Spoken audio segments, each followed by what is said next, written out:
The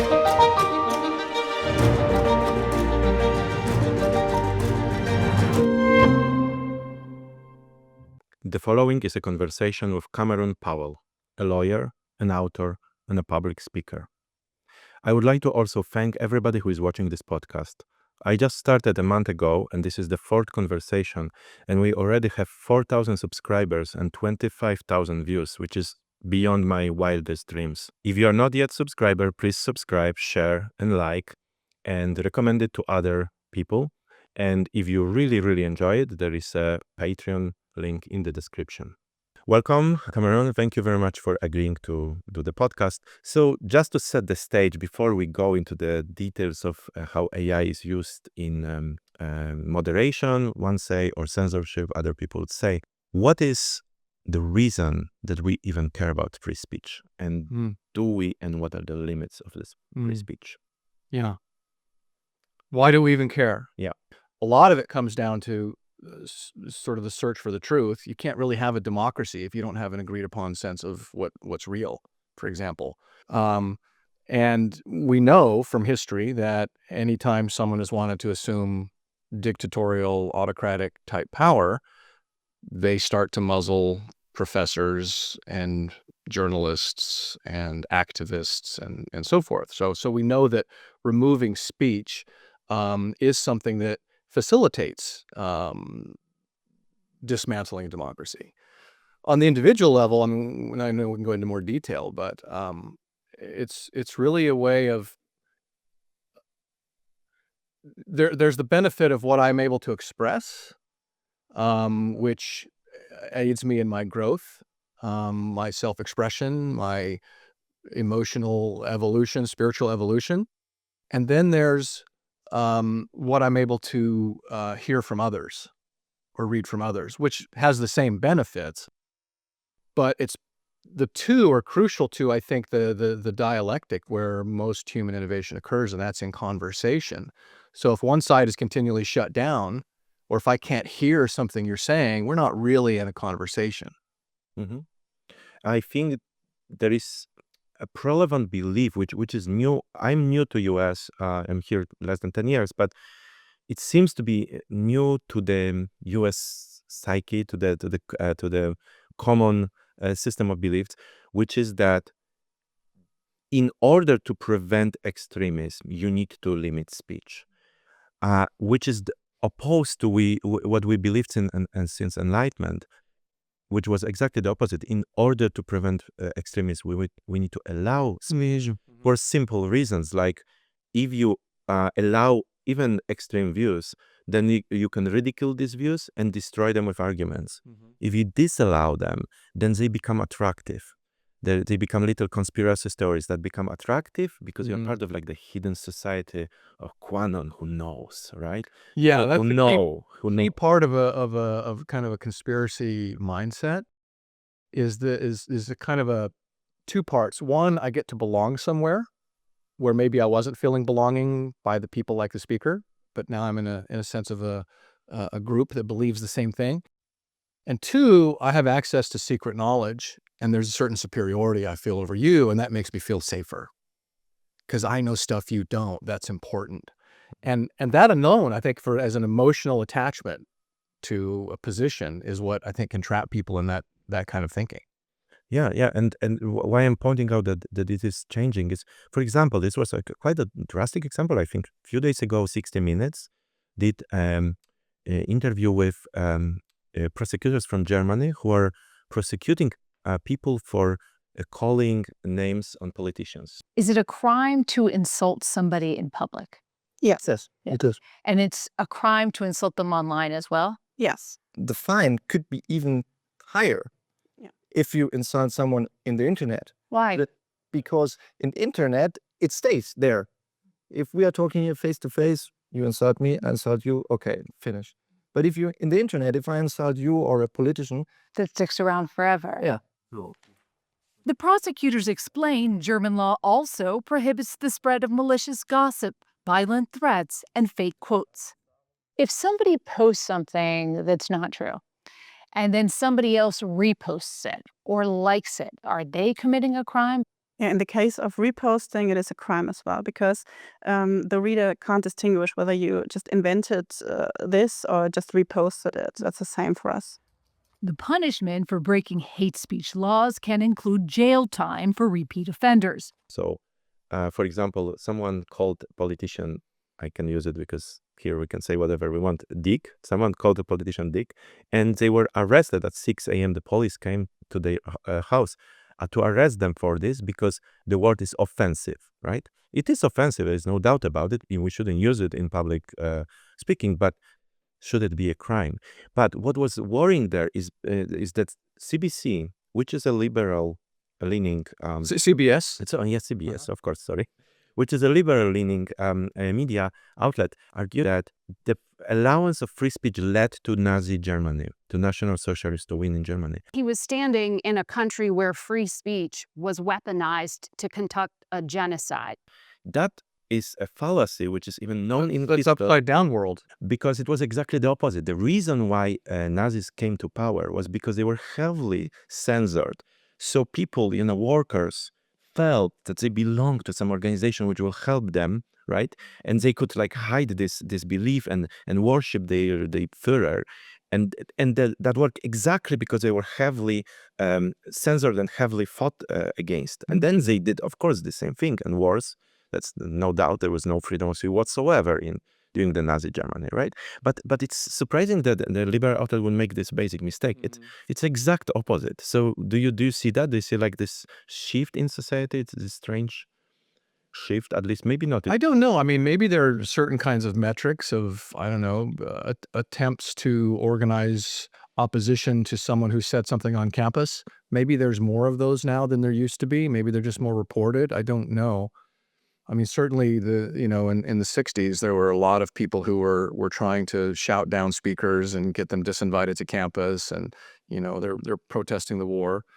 So I don't know, but in the U.S., at least under First Amendment and defamation jurisprudence, first of all, if you say anything about a public figure, they are less protected.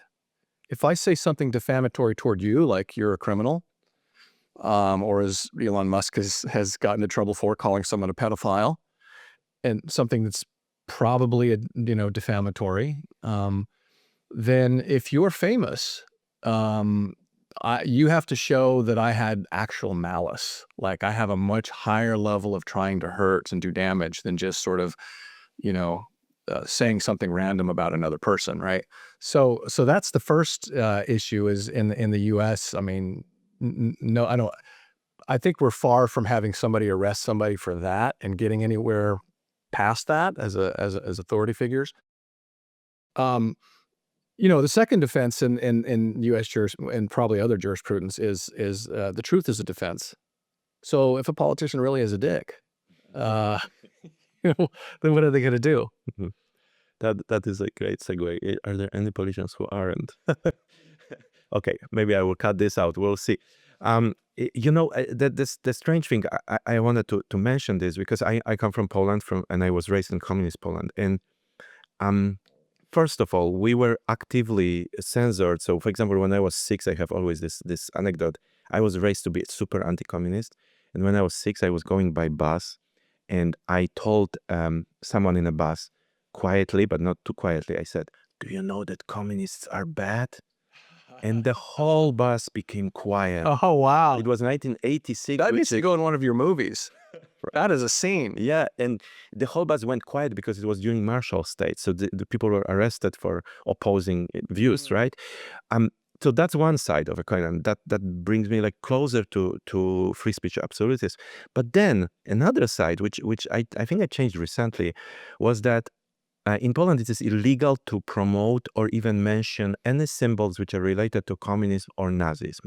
And this is because of history, because of the number of victims. And I used to believe this is very good, right? I was thinking like, I don't want swastikas in public spaces. 6 million Jewish people were killed. 6 million Polish were killed.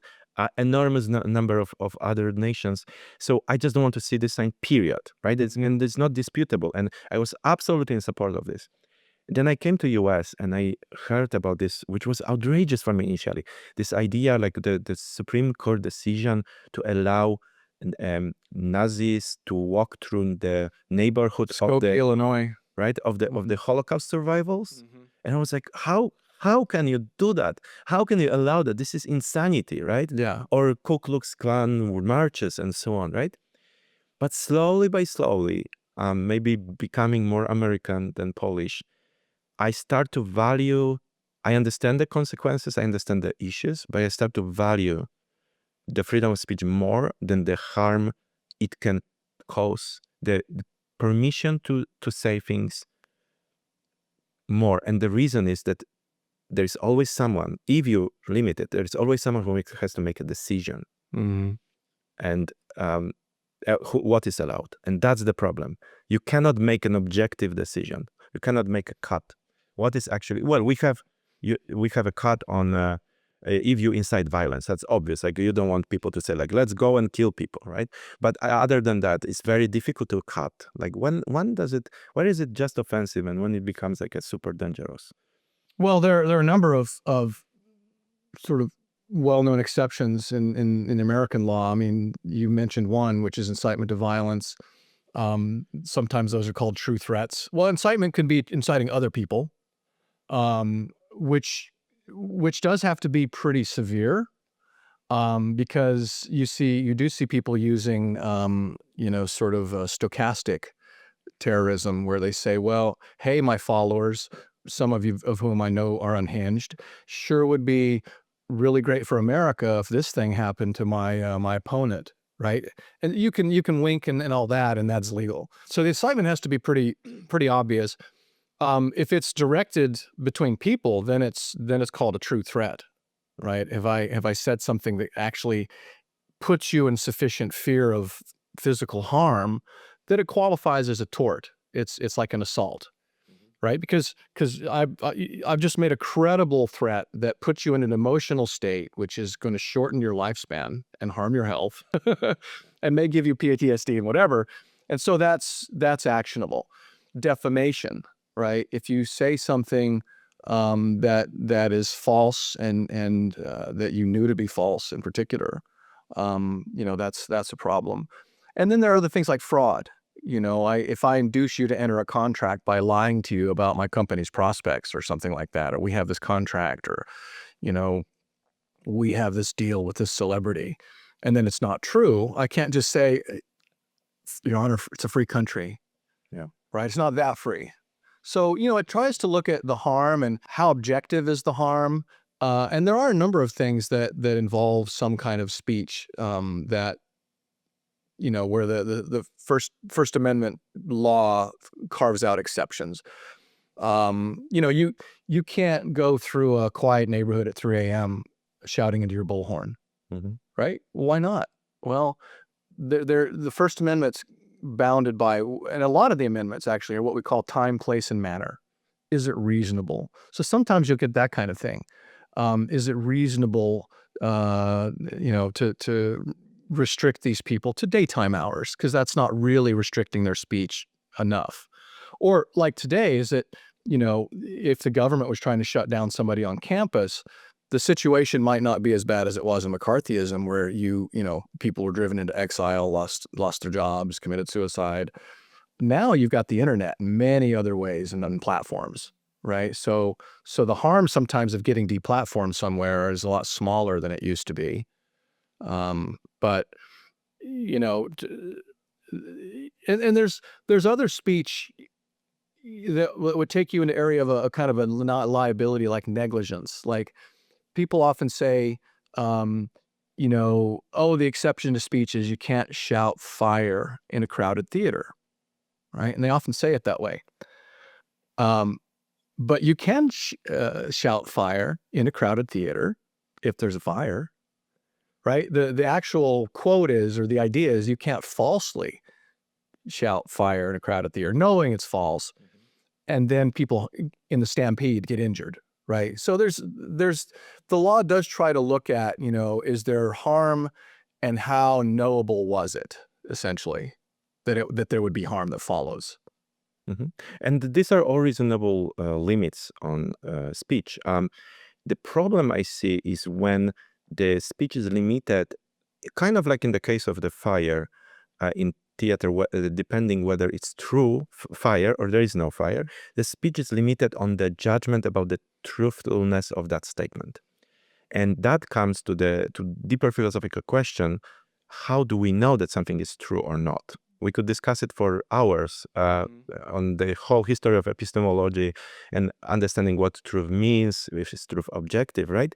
But and maybe we should a little bit, maybe we should discuss a little bit of this. But I'm concerned about this authority problem of the truth decision, almost like Aurelian problem, right?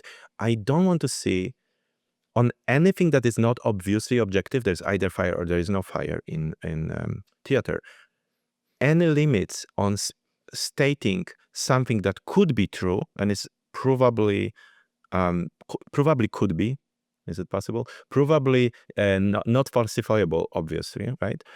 Shouldn't be allowed, even if it is unfair, offensive, because otherwise you cannot have free discourse, which leads to better version of this truth or to objective truth if somebody believes in objective truth. Yeah, I mean, in the political sphere or the social sphere, you have what's called the marketplace of ideas, and that's why there may be no support whatsoever for the idea that restricting Nazi symbols in Poland as well as Germany, was effective in any way, and there might be evidence that it was counterproductive. I think this is where it helps to have an educated populace that's taught critical thinking, because short of a trial in the adversarial method, which is really, along with the scientific method, one of our premier ways to try to get at the best estimate of the truth, you have to rely on critical thinking. And it's hard to imagine both sides of something. It's hard to know the whole context. So as individuals, we do have some limits in being able to figure out whether something was true or false. But that's why sometimes when the difference is obvious, and again, it's not a problem just to say there's a fire in the crowded theater, and even if it's false. The problem is, if you say that and there's only 4 people in the theater, and they get up and they proceed calmly to their 4 different exits, nobody's getting trampled, you're not in trouble for anything. And in any event, the government would never be the one to make you in trouble. If you shout it falsely in a crowded theater and people stampede and several people are injured, and maybe a different claim would come from people who lose jewelry and people who had their coats damaged and whatever. It's not the government that would come down on you, right? It would be other private parties saying, this is like a slip and fall. You knew there was ice out on the sidewalk in front of your house, and you didn't put up a sign or clean it, and you owed me a duty and you breached it, and it was foreseeable that this would happen, and I suffered damages. You just go through the tort, with the sort of very elegant tort requirements. But I get to take your point, the unknowability of the truth means it is dangerous to say that certain things can't be said, because 1, we could be wrong, and 2, because if you allow that, then people in a certain kind of power, people who can hire the best lawyers, people who get into political power, people who run social media platforms or whatever, they can start to decide for themselves in that exception you've given them. Yeah, and also, even if we assume that truth is objective, which very few people nowadays assume, most people think in postmodern way, truth is more subjective. I'm the maybe rare case because of mathematics. For example, examples in mathematics, I believe that some truth can be objective, like 2 + 2 is 4, right? Objective forever and independent of Even if I'm traveling at the speed of light? Even if you're traveling at the speed of light, even if there is no human consciousness or any kind of consciousness to consider that still stays true. That's a big discussion. Heisenberg uncertainty principle. It's always 4 whether I'm looking at it or not. Well, that becomes a problem in quantum physics for other reasons, right? The logical fallacies of being in the same time at 2 different places or not, right? You can follow up with this on the first episode of this podcast. But even if you assume that the truth is subjective, the truth changes. So we know from history, we had the world dominated by one religion, at least Western one dominated by one religion, and that religion's truths were so true that they would burn people for saying something Yeah. against it, right? The whole Holy Inquisition gave you an option to say the truth, which was their truth, which was the religious truth, or be killed. Mm-hmm. It's very And to turn in your neighbor yeah. for example, a Jew who had converted, a converso, and you turn them in saying they're not really Christians in their hearts. They didn't really convert, or I saw them reading the Hebrew Bible the other day, or whatever. And you turn them in, especially happened in the Inquisition, because they're wealthy. Mhm. Now you're like the original whistleblower. You get a huge portion of their estate. Mhm. Spain would take some, and then they would give me some for turning them in. I mean, just then you get into perverse incentives. What is it going to benefit me to try to, deplatform you or cancel you or whatever? Yeah, and I see it happening in a similar manner on a almost religious level, right? This is, I gave an example of Christianity, but you can find examples in communism, obviously, right?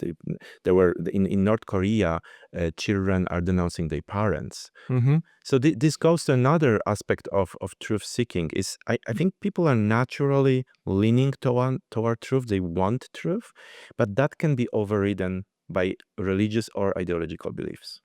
Or well, and at the root of that, emotional attachments. Right? It's threatening. Yeah. It's threatening to my sense of wealth or income to hear certain ideas, or maybe those ideas I feel are threatening, or it's threatening to my relationship to hear this with somebody, or threatening to my ego. And so I think a lot of the desire to reach out and cancel, to tell someone, even at home, to shut up, your kid or whatever, that kind of reaction is a reactivity where we're not doing a good job of managing the discomfort and anxiety that comes from ideas that threaten our attachments, right? It's like I wrote a short novella that was a satire, and a satire is something that can trigger people because it looks like it's kind of making fun of something that, whether I knew it or not before I read this, I'm attached to. There's some idea or interpretation or storyline that I became attached to emotionally, and I feel it's under assault. And instead of just saying, I'm not going to finish this, or this is crap and I'm going to call my best friend and tell them about it, or I'm going to write a terrible review of this online or something, we might go the next route and say, this person shouldn't be speaking. It makes me so uncomfortable. They're bad. This is wrong, right? You start to take your emotional reaction into characterizing the intent of the speaker. And now, especially if they had bad intent, you can justify shutting them down because they're trying to destroy something or harm something. Yeah, you also mentioned your novella, which is satire, and that's another fascinating and saddening and worrying aspect of modern society, is that the humor starts to be problematic. Like I can give you an example. I recently heard about it. I could not believe it. So someone was making fun of CNN by putting, there was like a meme going around saying that CNN bought the largest industrial laundry machine to spin the news, right? It's funny or not, depending on what you might find it funny or not. I found it funny, but the problem was that it was fact checked and seriously fact checked, and there was like a note, no, CNN did not buy a largest laundry machine. Come on, like really? So this is the real Turing test. When will AI be able to recognize sarcasm, irony, satire, parody, and understand what it's seeing? And this is similar to this case that I'm preparing against Google, and we can talk about that later. But part of the issue is that the AI comprehensively misunderstood what a video was about and thought it was about something else, in the way that if it was a human, we'd call them a low effort thinker, or that it's someone seeking cognitive ease instead of cognitive load or whatever. And the AI made a distinctly unintelligent decision, right? So I don't know how when you want to get into that, but We can get into that. This is actually very interesting. This is what triggered me to invite you. This was the case you were presenting in our meeting on AI, and I found it absolutely fascinating. So maybe you can tell us about it Yeah. as much as you can, since it's ongoing, right? So yeah, so I went to law school, well, with a lot of amazing people. And one of them, he had a sociology degree. And somehow within a few years of law school, he's applying for his first patents. And this begins an odyssey over the last 25 or so years, where he seems to do almost 10 patents a year. He's got like 254 granted patents. And he does this work with other people. And he's super knowledgeable. He's a complete information sponge, polymath, all that stuff. Just a really interesting guy. And so back in August, he started a YouTube channel he called Innovation Cafe. And his wife has been ill. And for him, this was sort of a way to direct his energies. And particularly, he wanted to do something meaningful. And so part of what was meaningful to him was he was directing his videos on innovation, mindset, the patent system, technology, whatever, at people in less developed countries. So he was buying ads, promoting them on YouTube, not ads, but just buying the promotion. So he would show up in their algorithms, and he started to gain a following. By December, so between August and December, he had over 200,000 followers. And he's just got all these videos. He edits them himself. He looks like a professor stuck in his basement during the pandemic. And production values are getting better. And he decides to do a series on unexpected drivers of innovation. And I don't remember what the other ones were. But one that he decided to do initially was what he calls sort of evolutionary biology as a driver of innovation. In other words, the sex drive. And so he did a short video where he talked about how the adult industry had pioneered, unexpectedly, you might think, and pioneered certain technologies like compression for file compression, payment processing. The example of VHS defeating Betamax partly because of that industry. So, and that's about the extent of it. I mean, it was a professorial discussion that you would hear in a law school class, in a business school class, or at a dinner table. And so he thought he would experiment with 3 different links of the video and he posted some of them on Innovation Cafe. He posted them on another channel with 2 subscribers. It was his test channel. And so he posted on one of these channels, a 3-minute version, I think, and he gets an automated response saying, your video has been flagged for age restriction. We're going to limit the age. Now it's clearly automated. And because it came out very shortly after he posted it, and it didn't have anything specific to his video too. And so he hit appeal, and I don't remember the exact process, but in general, it was he appealed.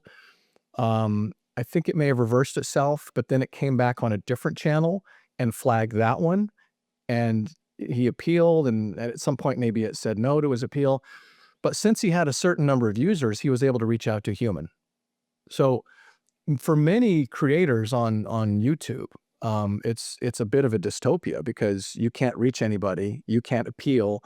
They may not even give you reasons, although their contract terms of service require them to. So you don't really have any recourse. Well, because he had a certain number of subscribers, he was able to get a human being. And the transcript is one of the exhibits to the complaint that we're preparing. And the human being says, "Oh, I've looked at your video. It's fine. We're not going to terminate it." So Gary's very relieved. at the same time, he's a little paranoid now because he's seen the AI. I don't know if I mentioned, but the AI did say it was okay. And then it's just gone back and forth. So it's very inconsistent. And he's like, okay, that's a problem. And the human did promise me, but I don't want to lose the whole account. So he takes all the videos down. They've been up there, a couple of days. One of them on a test channel seen by nobody. And then at some point, again, after the human has said, this is in compliance with our terms and conditions, he gets an automated email from YouTube saying, essentially, you've been banned forever. And he's like, what? Right? Now, what makes this interesting, if this was any other social media platform, that would be the end of the road for Gary. That's it. Couldn't do anything. Every other platform, no matter how much they talk about speech and all that, they allow themselves to terminate your account, and you may not even be able to create a new account ever, even under a different name with different content, with no due process, no appeals process, for a good reason, a bad reason, or no reason at all. Usually the language is in our sole discretion. We can terminate you. And that's the end. Mm-hmm. Now, what makes this interesting, aside from the AI angle, is that a couple of years ago, maybe it was 2019, YouTube, took a look at the marketplace for video content creators, and they made an important decision. They said, let's change this language where we can do whatever we want, right? Now, our sole discretion. That's kind of unattractive to creators. Why don't we differentiate from Facebook and Instagram and Vimeo and whatever platforms there were at the time? I don't know if TikTok was around yet. Let's differentiate ourselves. Let's hold ourselves to a higher standard. One, if we're about to terminate you or we have a problem with your content, we will give you the reasons. So we'll actually give you an explanation. And explainability is going to become a very key issue between the law and AI very soon, because that's the heart of due process. Without explainability, we can't start even to examine a decision that you've made about my life, right? You're like, I don't have to give you an explanation. Here's the decision, So that was one thing they promised. The second thing is, no fewer than 3 times in their terms and conditions, they now have the word reasonable belief. So they can't just do whatever they want for however they want it and for whatever reasons. They say, essentially, we won't terminate your account unless we have a reasonable belief that you violated our terms and conditions. Now, they didn't really give him reasons. We can kind of infer that the reason had something to do with the AI not understanding that a lecture about an industry is not the same as actual pornography, and the AI couldn't grasp that. Maybe that's what it was about, and that's that was certainly one of the arguments that he can make, right, as to why Google and YouTube have breached this contract with him. But more interesting arguments that are more novel, maybe what we call first impression, is that, first of all, AI doesn't have beliefs. Okay, we can get into that, but the basic idea is, if you understand the sort of essential next word prediction and the fact that the generative AI, even, let alone old-fashioned AI, doesn't know what it's saying, in this case, it's just making predictions. They're not using generative AI necessarily. And even if they are, again, it's just next word prediction. It doesn't understand what it's saying. It doesn't have feelings about what it's saying. And turns out, if you look at the etymology of the word belief, the French and the Old German, it involves emotion. It involves culture. It involves context, right? The nuance of understanding something in context. So we're saying an algorithm can't hold a belief. A bunch of applied statistics doesn't have a belief. We're also saying it doesn't reason, and it doesn't know what's reasonable. And again, that would involve context and history and certain kinds of human reasoning. And even if a court were to decide or an algorithm were to get so sophisticated that an algorithm could hold a reasonable belief, we're saying YouTube as a legal entity cannot delegate its belief holding to something that's not a legal entity. It's still just an equation. It's an algorithm. It's not an employee who's an agent legally. It's not a subcontractor who's an agent. It's not another company who's an agent, right? In all those cases, those people can be sued. If you delegate your authority to something that can't be sued, then guess who? You're the suee. You get to be sued. So we're saying that essentially an AI that misread what something was about cannot have a reasonable belief that he's violated, pornography on YouTube or something like that. An AI that is given conflicting responses can't say that it's reasonable because, well, which is it? You thought it was okay. You thought it was not okay. You thought it was okay. A human said it was not okay. That's not reasonable.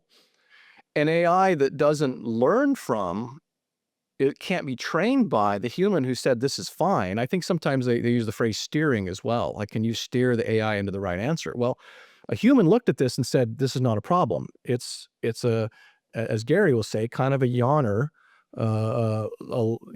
boring lecture, he would say, of an industry, right?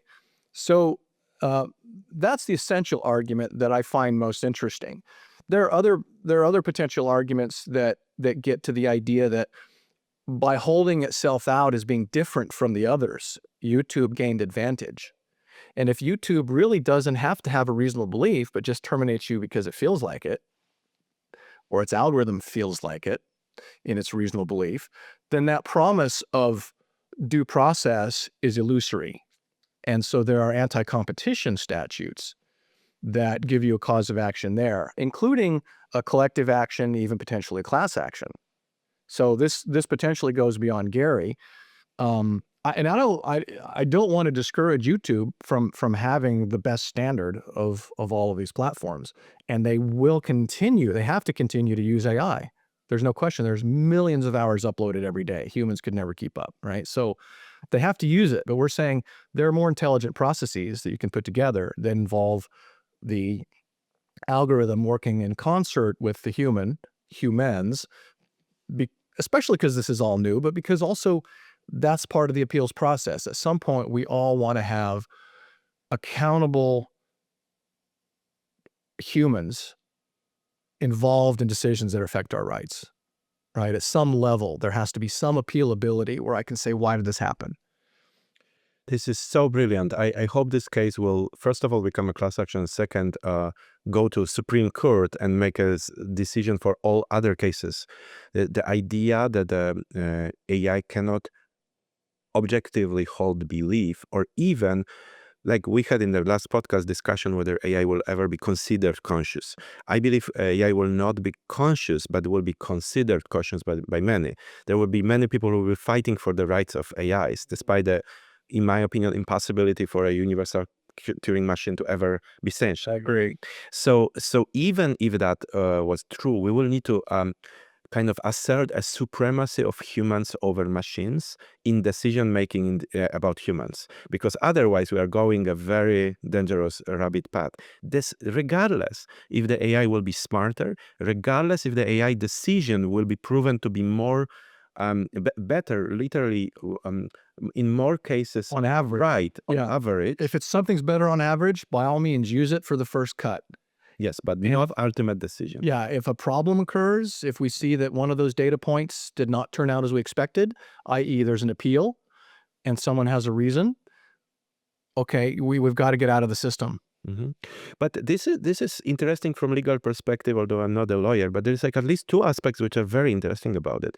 First of all, the social media are not protected by First Amendment. Well, I mean, users are not protected because social media, theoretically, it's a private company. They can do whatever they want. It's not a government. It's a private company. So I'm wondering, how do you deal with that fact? So this you consider it contractual violation, probably, yes? Is it? Yeah, this there's no, well, aside, I mentioned the competition cause of action, so that's a state statute. Uh-huh. Okay, there's not necessarily a federal statute that that handles this situation.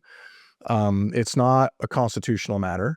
Doesn't fall under the First Amendment, which says that Congress shall pass no laws. Right? It talks about what the government can and can't do, and a lot of people miss that. They think, if the marketplace is wanting to shut down their ideas or hates them or something, that they're being censored and free speech. But it's different if it's the government with its coercive power. So, it's not the government that's doing it. And the government actually gave social media companies even more protection than they would normally have. Protection from all sorts of suits of negligence and defamation and emotional distress by passing the Communications Decency Act. And specifically, there's something called Section 230, which says that they're not liable for content that's on their platform unless they created it themselves or they contributed to it. They're not even liable for failing to moderate, right? If they see somebody speaking about the most vile child pornography or how to, commit various acts or whatever, they have no obligation under American law to take that down. They've chosen to often in the past because they had their reasons, I suppose. But they all do have terms and conditions. They have contracts. So aside from the statutory claim for anti-competition, unfair competition, it's really a breach of contract. And there's related causes of action. One's called breach of fiduciary duty, good faith and fair dealing. So it's a fiduciary duty called good faith and fair dealing that actually by itself perhaps could require Google to use processes that aren't arbitrary and capricious, right? It's just not reasonable to have something that disagrees with itself and then gets overruled by a human about something that's objectively not problematic, result in my termination. So you could say that breaches good faith and fair dealing. So there are protections in the law for things that AI does, that automation does, that social media does. Social media companies have been protected somewhat by Section 230.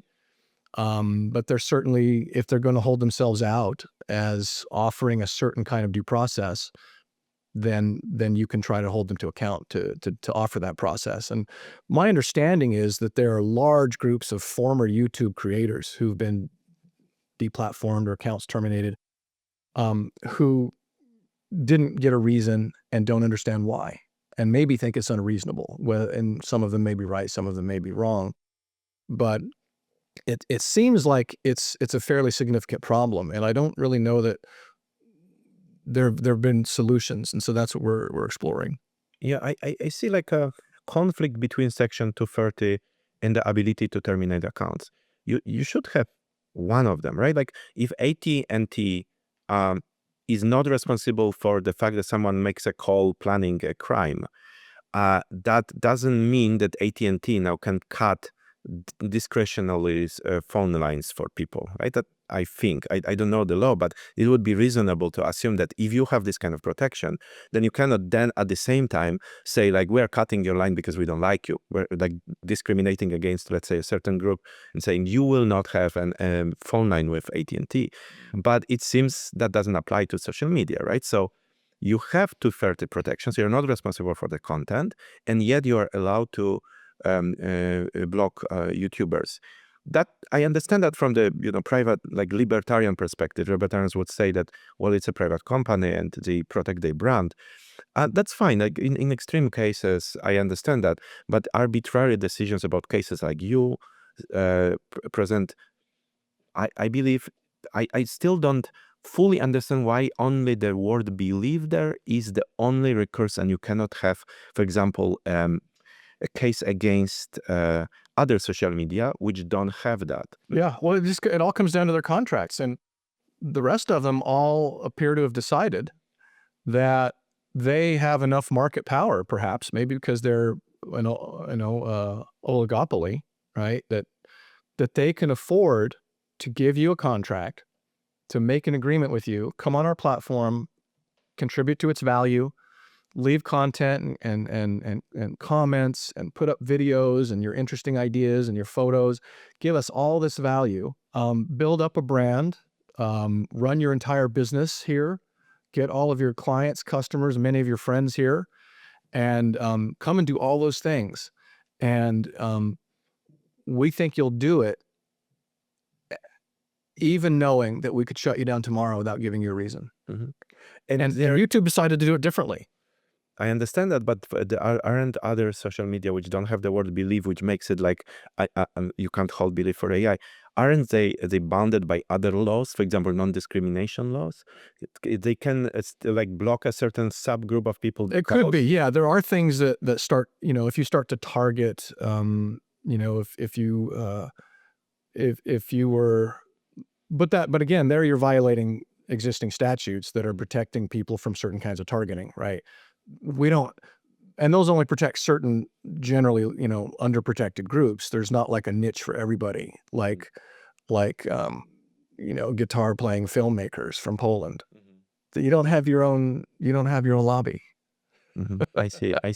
Yeah, I understand. But well, most of the statutes are only protecting minorities. They don't protect majorities, right? Like, so I mean, nobody targets the majority. We don't need it. yeah. No, nobody's saying let's. Well, and it would be very difficult to say that you are discriminated as a majority, because that would mean that YouTube would need to block 70% of people or something like this, right? So it doesn't stand on this. But it's still very interesting. And it's, first of all, brilliant idea with the belief. That's why, I understood that this is a state statute, but I still think this kind of legislation should go to Supreme Court at some point to understand the distinction between AI and non-AI, to establish this, and it will happen over time, even if that particular case is not applying to the federal law or constitutional rights. This idea that AI will have so much power over people. For example, the responsibility for, let's say, an AI doctor misdiagnosis, AI driver accident. Who is responsible? The human in the car who was driving against you, or the AI who made a mistake? Who is sued, right? This will be very interesting time. I think what we're seeing now is that in the past, conversations about, what it means to be human, and individual autonomy, free will, creativity, all these things, they were in the forums of religion and philosophy. And I think because it's now person-like and generative, is going to start taking that whole conversation about what it means to be human out of philosophy, and we're going to start to see it in judicial opinions. What are courts saying it means to be human? For example, reasonable belief. Are we going to have case law that says certain verbs and nouns like belief and believing and whatever do not apply to an AI? Or no, it doesn't reason, or it doesn't reason generally, but with these small exceptions or whatever. And so, and in the realm of art, why do we consume art? Then what it means to be human would be, well, if you're in the audience, you're capable of feeling awe, which you may not feel if you knew, it was done by a computer. Or, if I do some of my motivational keynote talks, right? If that talk, and it comes out of my life, comes out of my, like the word belief, out of my emotions and my experiences and my culture and my context, right? And so when I'm talking about that, I'm speaking with a certain kind of authority of experience. And it's relatability, because people say, oh, those things happen to you and they've happened to us too. Oh, you've had self-doubt, or oh, you've experienced self-criticism, or you've failed to carpe diem or whatever. Oh, that's so relatable. And so that's how you move people emotionally, because they see that you're moved as you're speaking. They see that you were moved in the past and you've learned from it. And there's all this kind of story arc of your learning. And if that same speech was given to me by ChatGPT, right? Do I care? Do I really want to listen to this really well done audio? Maybe it's even using my voice, that was written by something that never had any experience and doesn't have any feelings and can't really relate. It's like, shut up and dribble, as they used to say. Everybody wants you to stick to your lane. how does an AI have a lane at all to talk about what should motivate me?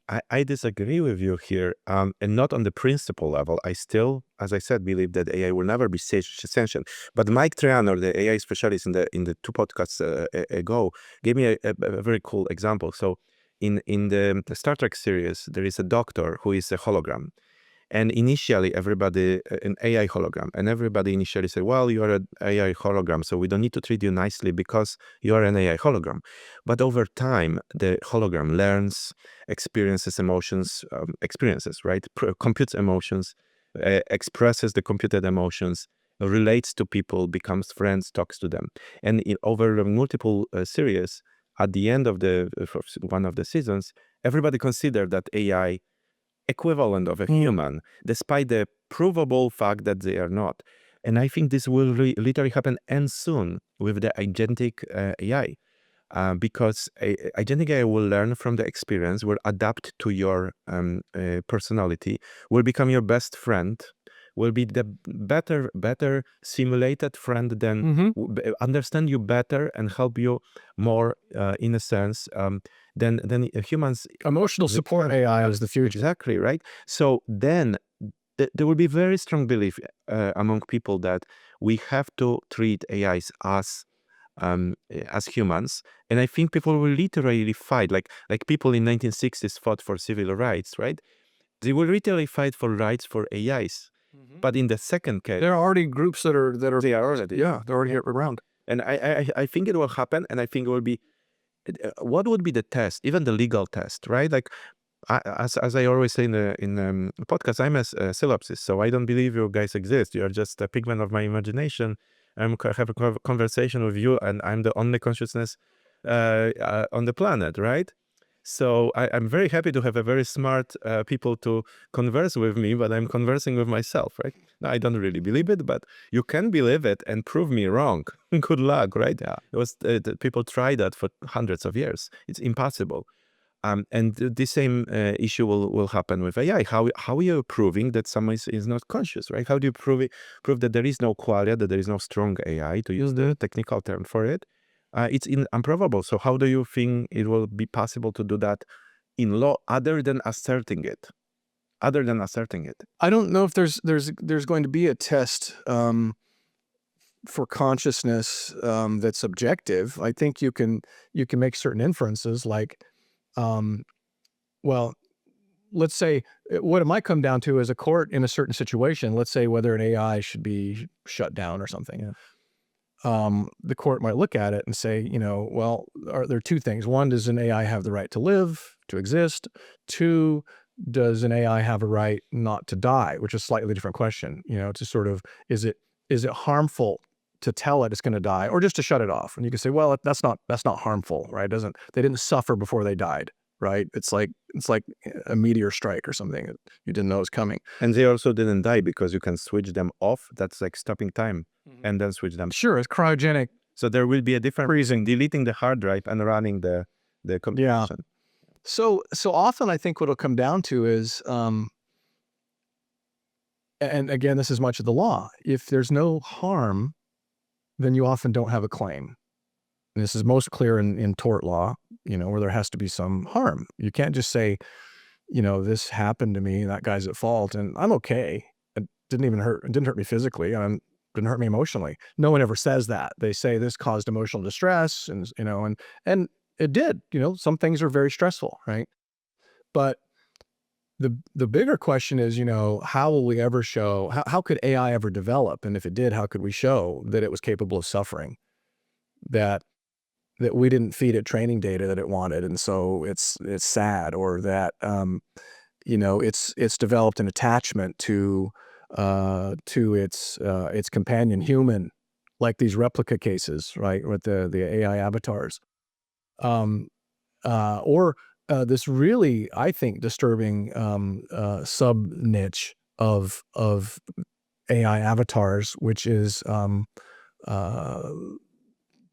people who are dead, who are brought back. I call this sort of resurrections, right? One question is do I have emotional rights in this thing such that Replica shouldn't be able to change its algorithm as it did a few years ago when there were like suicides and distress and complaints when everybody's personal companion changed their personality?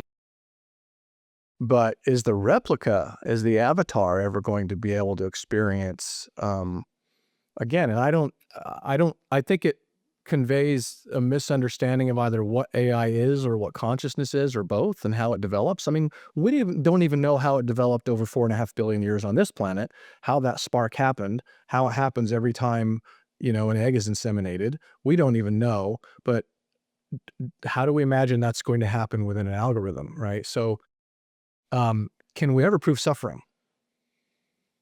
Yeah. That's when they start to have rights, I think. Mhm. Yeah. And that's what, and that's not even an original idea in a sense, if I think about it. I think that's, if you see that in a lot of science fiction, you look at Blade Runner, you look at anything that involves a cyborg or an AI character, it always comes down to, do they start to feel? Yep. Because no filmmaker seems to want to make the argument that if they're not feeling, it's still wrong to turn them off or whatever, you know? Or Westworld is the recent example of this. Well, but there is an edge case. I'm developing this kind of edge case where, if it's edge, for me, it's not in principle edge, because I'm working on a science fiction novel called The Mirror. And one of the elements of this is that I believe soon, let's say 20 years, there will be there will be companies which will offer heaven to people who die, right? So it's very related to what you are saying about the resurrection, but not for the purpose of I want to resurrect my close ones who died, but rather that I am about to die and I want to upload my brain to the computer. And technically, perfectly technically, quantum physics level, technically it will not be possible. You can't copy the quantum state of to another state. That's impossible. But people will ignore that. People will be paying, and we will be happy about the fact that it will be possible to take all the accumulated knowledge about them, their voice, their looks, all their experiences, all the photos, because everything is now digitized and can be digitized. Scan of their brain, MRI, high quality scan of each of their neurons, and upload it in a digital form to what I call in this novel heaven. And in this heaven, this digital version of you, whose physical version died, will be living in a virtual reality, which is of your choice. So there will be heaven for you. There are a series of upload, right? There's a series about that. Yeah. This novel is not about this; is just one little element, right? So basically, now the question in the novel is it a waste of energy? Is it a waste of electricity? We are running a fake version, in my opinion, not realistic version of your consciousness, who thinks that it will tell you it is you, right? It will tell you that. And we're running for that fake version of you, a fake reality, so that fake version of you can fake experience fake reality, right? So this is an edge case in law, I think, potentially, because it's not saying that something was programmed and existed. It is coming from you. It's like your version in a way, but it's not. Your consciousness won't survive your death and still be in the new machine or whatever, or it will be pretending that it's conscious. It will not be conscious. Yeah. So it's similar to those resurrections where the deceased consented, right? And this will be a part of wills in the future, right? Is how much you consent to be resurrected. Can they use video only? Can they, use all the content of my speeches, my Facebook posts, whatever?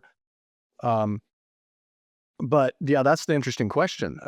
Is it, if you can't survive that barrier, then if I'm the company selling this stuff, I would say, first of all, you probably couldn't say that this is actual heaven or something like that. There's probably going to be false advertising claims that just say you're scamming people. You can call it that in your marketing and so forth. You just can't be super specific and say your consciousness will survive. You can say, we're going to put your avatar in heaven, meaning in that server over there. And, we're not going to say that your consciousness will remember who you used to be. It has the facts, but you won't see the arc of your consciousness surviving. And as the company, I would argue that I should be able to let people do that if I'm not misrepresenting it. and that many people will do it because, especially people maybe who don't have children or any other progeny like books or music or works of art, and they think, I want my ideas and my personality to exist somewhere. And maybe it can be looked up. Maybe it's on a channel somewhere, just to know that there's a little part of me left and I'm leaving something to posterity and to whoever's researching us in the year 6000. There's a little part of me out there, whether it's in a video or just all my writings and Facebook posts. I can see people paying for the storage to let that happen. But imagine a contractual agreement like this. We can upload your avatar, that's $1,000 per month, or $1,000 total, or we can upload your consciousness, that's $10,000 per month. Now, as you said, there could be a lawsuit saying that you are false advertising. Prove it. Who is proving here? Do you need to prove that this is not consciousness, or do the company has to prove that it is consciousness? Who is a burden of proof? The company, if it's saying that it's consciousness, it has to prove it. Oh. And, again, there's not going to be an objective test. It would come down to expert witnesses, probably. You'd have experts on both sides, and they would talk about, why this couldn't really be consciousness. And the other side would say, yes, but you can't prove it's not by asking it questions. And we'd say, well, prove it feels pain. And they say, we can't prove that. All we can do is program it to say it feels pain. But I think that would be a battle of expert witnesses, and the judges just have to go, look, you haven't shown this is conscious. Well, I don't know if you know, but 99% of top computer scientists from Berkeley, I had once a conversation with a professor from Berkeley. MIT, for example, came up with this belief that, of course, it is. What I mean, I don't want to overstate what they believe. They believe the consciousness is a side effect of a complexity of the neural system, right? So if it is, then you can, in principle, create an artificial neural system, and the complexity of it will create the consciousness. So therefore, if it's a complex enough network, the company could find many MIT educated. Yeah, so there the difference comes down to, even if the new avatar has that kind of consciousness, is it me getting to enjoy that, or am I just going to be gone? The I that's here wanting to shell out this cash for this feature. Am I going to enjoy that? Well, we can program in that you feel joy, and so that'll be an interesting case of what's represented. And there are laws, for example, of purporting to give medical advice or so-called medical devices. They need to have FDA clearance. So if it purports to change your health or physiology or something, and in the gray area is supplements, our FDA is pretty strict about, you've got to have double-blind, placebo-controlled trials, clinical trials that show that it's making a difference more than a placebo. That will be so interesting. The time, I think, is the time for lawyers to litigate all of this and established. And as you pointed out, a lot of this will become not a philosophical question, but a very practical question in daily experiences. I can imagine many other things, like a Meringer replica, which is a digital, seizing your this will all happen soon. We're about to have thousands of state and federal judges who don't know anything about technology and may not know a whole lot about being human, start to try to decide these cases of what AI is and what humans are and what rights each has in respect to the other.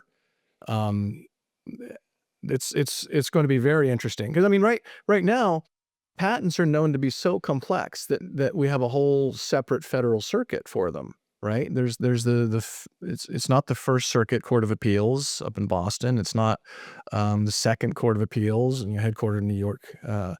It's the Federal Circuit, and they handle patent cases because they have to have judges and clerks who get all that. Well, now we've got judges all over the country who don't have any of that expertise, and it's going to get really interesting. And these judges and lawyers in this case will be using AI to aid them in that cases, which will be even more interesting, because it will be in self-preservation of in the interest of the AI to self-preserve itself by finding the best argument for it. This also leads to kind of back to this idea of alignment, like you mentioned. So in your case, in the case that you are pursuing, the problem is that it's likely that AI made a mistake and human didn't, or it's part of the case, right? But whether the AI makes a mistake or not, it very much depends on the reinforcement learning process which happens on a raw AI. And whether it is a mistake or not, it depends how the AI was biased, in which way AI was biased, right? So we'll have very soon problems with both critical thinking, with legal, with moderation, because it will depend on which model has been used and how this model was biased to what system of values.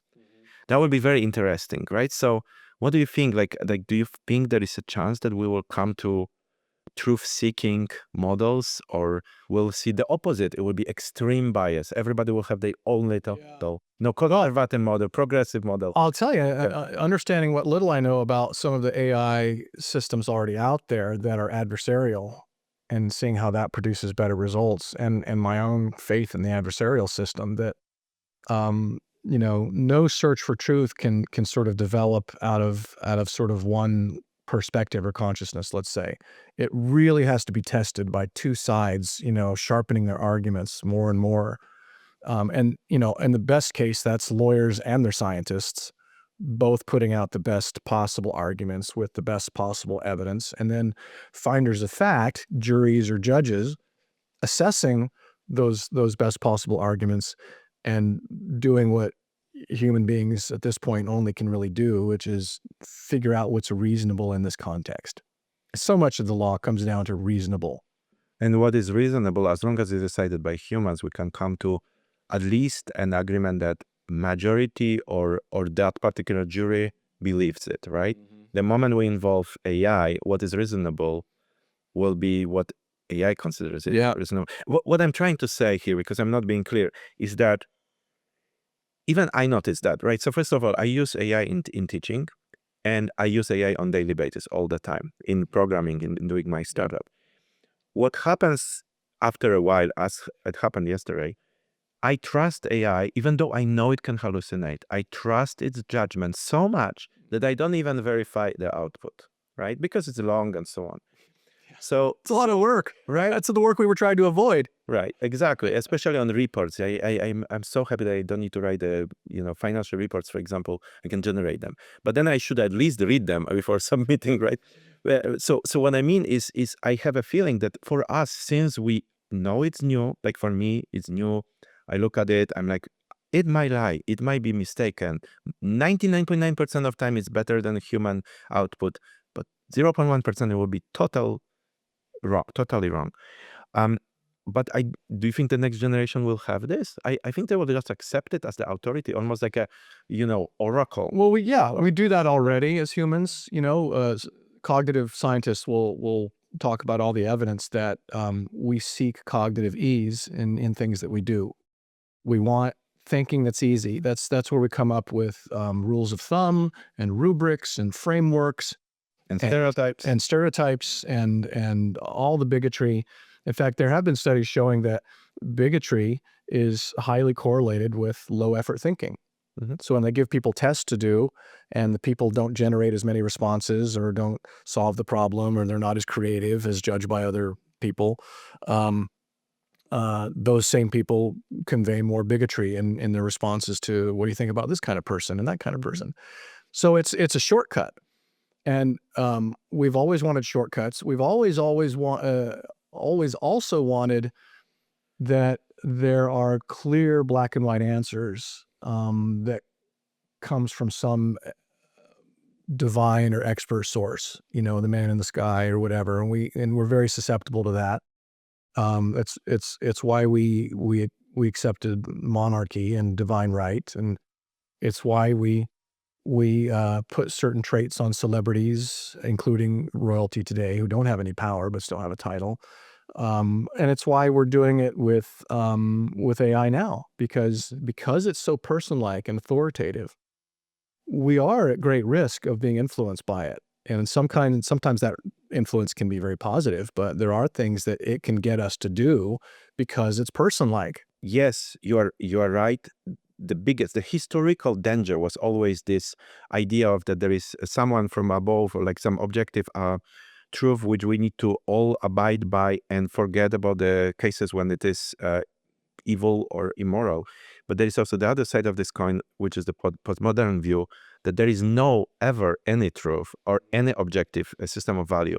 And I noticed, I think that this is more going toward that issue, at least among educated people. So I already kind of spoke about it in the previous podcast. I have this problem that I don't like the idea that there is, absolute who tells me this is true and you don't stop thinking, don't critically think. But I also don't like the idea that we take one narrow example when the truth is gray and we say all truths are always gray, right? What I mean by that is, let's say murder, like across culture, murder is wrong. Generally not desirable. You can always find a tiniest situation then it wasn't wrong. Like maybe you killed a terrorist who was about to blow up themselves, right?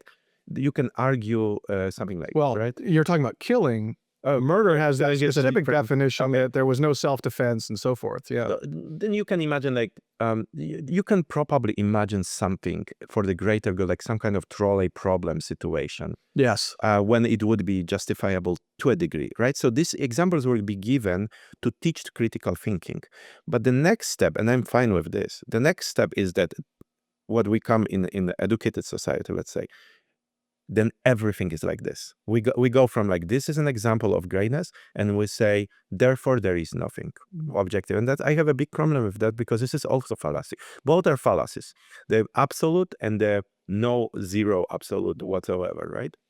Yeah. No, the risk of the danger to critical thinking, I mean, it just came up recently with the Microsoft Lab study. They did a study that showed that the more people trusted or had confidence in their generative AI tool, the less editing they did, and the less they recruited on certain cognitive processes that we define as critical thinking.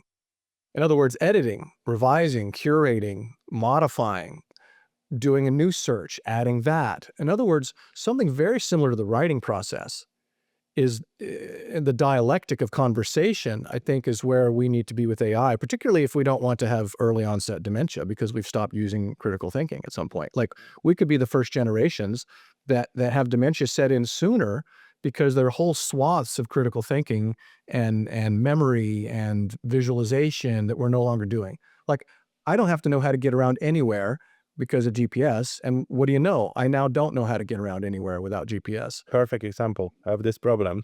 Math instructors were very concerned about calculators. I mean, Socrates was very worried about writing. They all did change our cognition. I mean, with writing, we lost the ability to memorize the Iliad and things like that for the most part, right? We don't have the same feats of memory.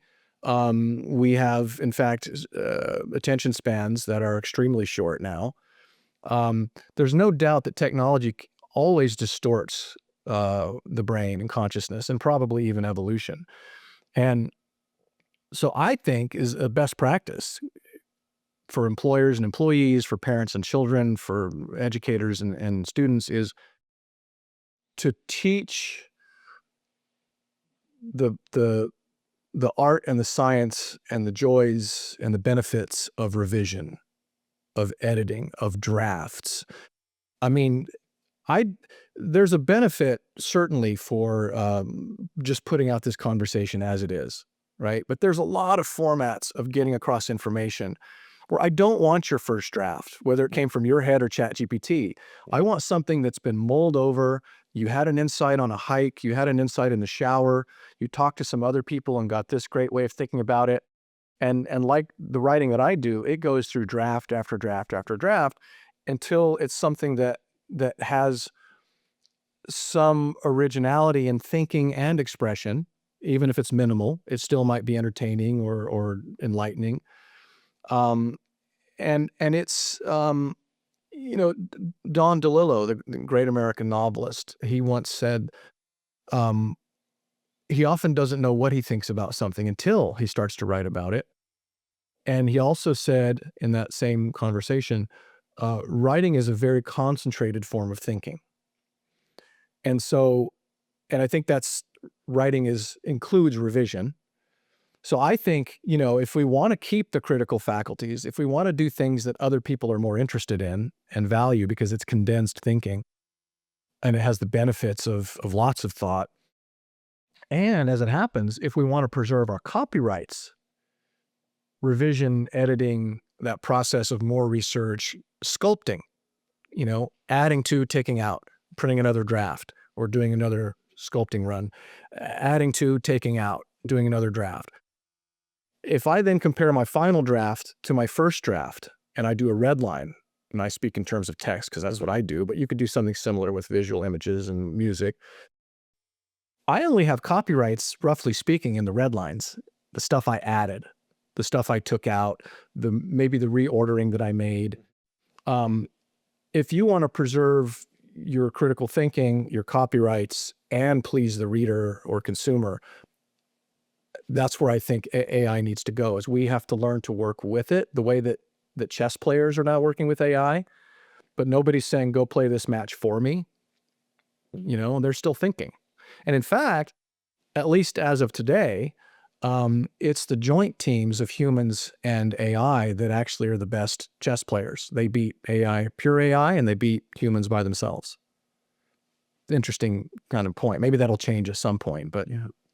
You mentioned something very interesting, which I remember also from your other talk, is that I assumed, and I was wrong apparently, that if I use AI, I own what AI produces. And it's very important, for example, for my startup, because what I focus on, right now AIs are not that good yet in programming and math. They're pretty out there, but not yet top, right? Very close. So what I focus on is the difficult stuff, right? But when I want to create an interface, an API for my system, I am going to generate it. I'm not going to spend time on learning these functions, right? And I assume that the end product is actually owned by me. According to what you are saying, it's questionable. well, there may be segments of it that you copied from open source, essentially, which is what the AI is doing, is it's, you know, reading source code all over and coming up with sort of the standard way to do this, execute this function. That wouldn't be protectable anyway, because it wasn't original to you. But the whole compilation, the way that you organize these things, the complex stuff that you did write, the general order and flow of it is protectable under copyright.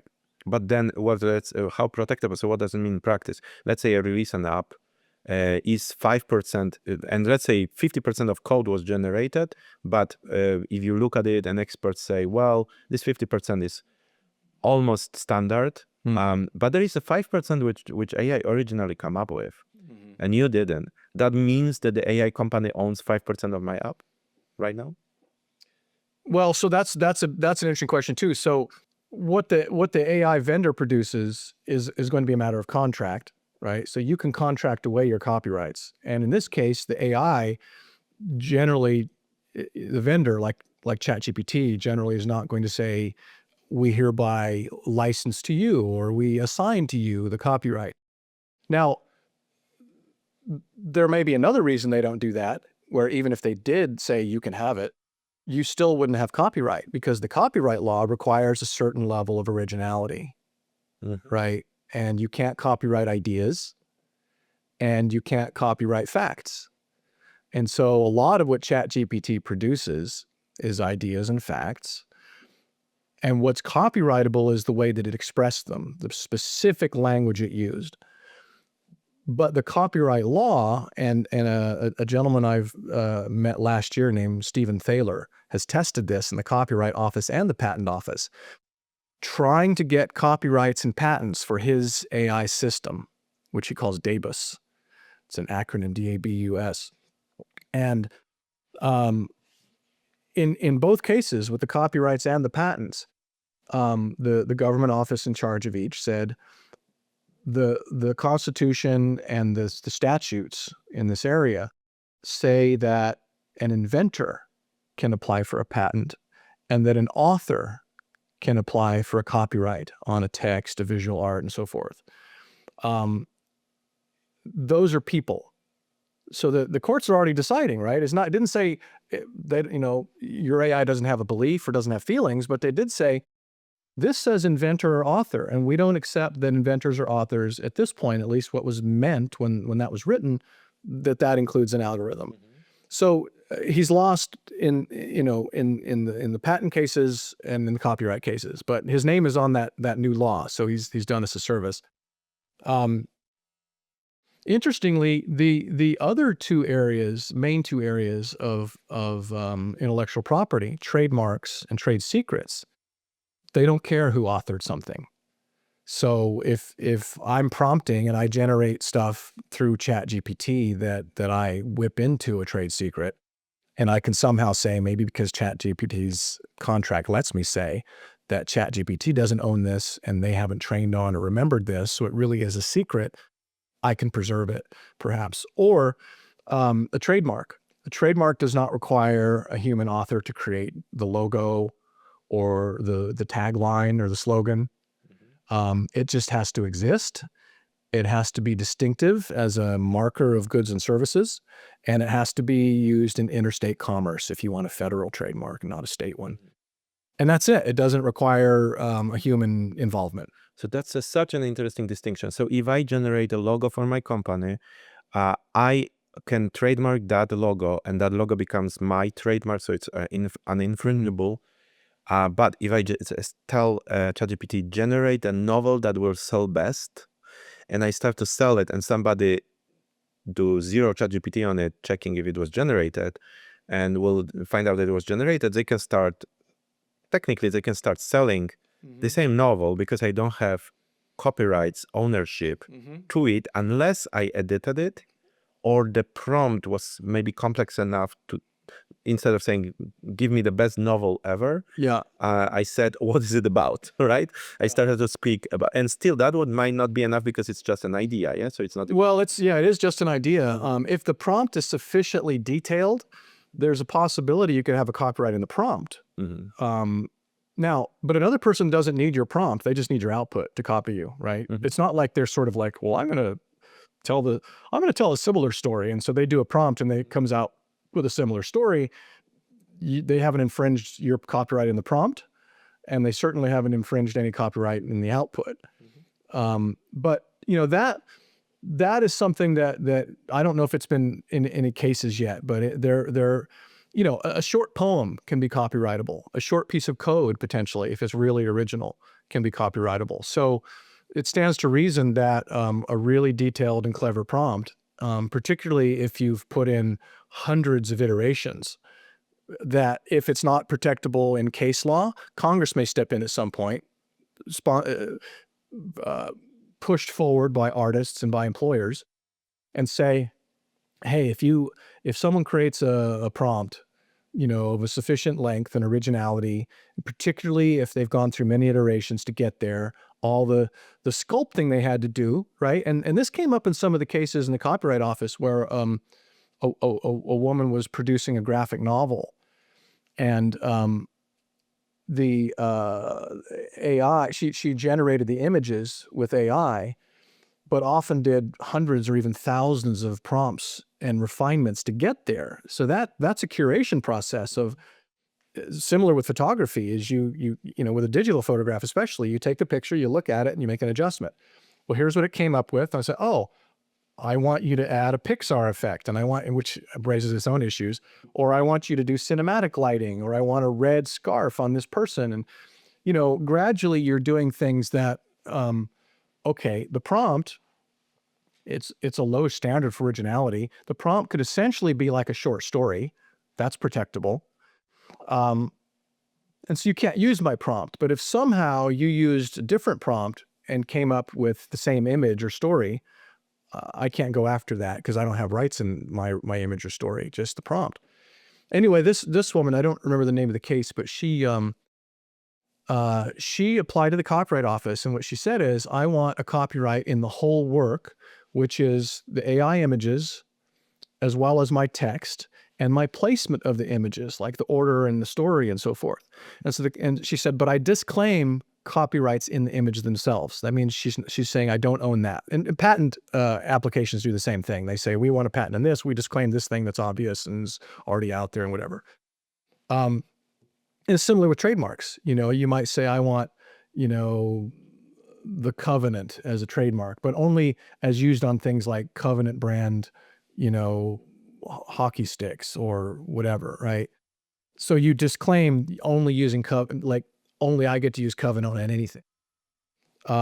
So that's essentially what she would do is say, I don't claim rights in that. And so the Copyright Office looked at that and they say, fine, no rights in that. But the way you organize this and the story you told and the placement and the text you put in, that's all copyrightable. That's very interesting because it also connects to the derived work. I don't know the correct legal term. Derivative or work. derivative, yes. Derivative work, when artists use somebody else's work but transform it sufficiently to create a new work. This is very common in like Photoshop art. When you start with some photos you might or might not have rights to, and then you are transforming so much that you are creating something new. But now the question is, I don't know the answer. Do you own the copyrights to the process of derivation, or because let's say you infringed on the original work, even though it's so different and it's not a parody because you can do parody, right? You don't own it. Well, so that's not what the Copyright Act would call derivative work. A derivative work would be that you write a textbook, and the derivative work is a distilled version of questions that students can use for a workbook, right? It's very tightly based on the original. In fact, it's capable of infringing the original because of the way it orders the information and so forth. And so the derivative work usually, almost always, is going to be by you or someone you license the ability to make that derivative to. If someone came along and did a workbook to your book, they could do that. They would just have to be careful that they're not sort of copying a lot of your language, using every single one of the headlines perhaps that you used in your original book, or certainly none of the original illustrations and things like that. Now, what you're talking about is really is the process of influence, right? Which is how artists and inventors do what they do, is they're influenced. And if you take something and you're influenced by it, like some writers, for example, they will simply copy out over and over short stories by Hemingway or rewrite The Great Gatsby or something, just to develop this kind of hand-eye, brain-hand connection to a certain style. And indeed, even after just reading a certain author, I start to think a little bit like their prose style, and I can, at least for a little while after, I can kind of mimic the way they write, right? That voice is in my head. So people are always going to be influenced. And this is one of the arguments that the AI vendors have made in defending themselves against copyright suits from artists, is they're saying, artists already read everything they can or view all the images they can and go off and write and paint something that's influenced. And there's nothing wrong with that. You're just saying you don't like it because our system has a perfect memory. It can remember everything it wrote. But and they'll win on this argument. But we're not producing output that infringes on what you wrote. We read your stuff, but that is not going to be, the courts will not hold that that's a problem, I think. It'll only be a problem in those edge cases, which ChatGPT, I think, has already cured, where people were able to prompt ChatGPT to output entire New York Times articles, right? So that is a clear infringement of output. So I think what you're talking about, again, is if you change it enough, if it's transformative, and it no longer infringes on the expression or the organization of elements, but it's just something like a theme, like Hemingway's obsession with death or something, or if it's a kind of a cynical gee whiz attitude, like J.D. Salinger's Catcher in the Rye. I mean, that's not protectable. Yeah, I meant something which is probably more in violation of not just influence, but for example, you take a photo. Let's say you take a photo of a woman, you cut out just an eye, and then this eye becomes part of completely abstract art, which has nothing to do with this woman, but you use that photo's eye, right? So you that's what I would call a transformative. Yeah. So there's fair use. Yeah, that's where fair use would come in. Is how much of the original work did you use? How distinctive was it? Like, was the eye the entire painting, the entire original? Or was it just you took something that was barely noticeable and you just blew it up and maybe used it more. Maybe you didn't even blow it up. And then was it done for a profit motive? Was it commercial in nature? And how much of the new work does this borrowed work take up? Like if the I is 97% of my thing, then it's worse. So it's a very subjective test. It's like a 4-part test. I see. So this has been litigated many times in solutions, because I think it will apply to AI generation. If the original work is copyrighted by, let's say, the AI company model, or it's not because it was generated, right? Then this kind of discussions might happen, and they happen in practice already. You have plugins in Photoshop where you can do that kind of thing. It's the same with. But I wanted to come back to something because I've heard about this case about New York Times. I thought I'm not sure, but I thought they won.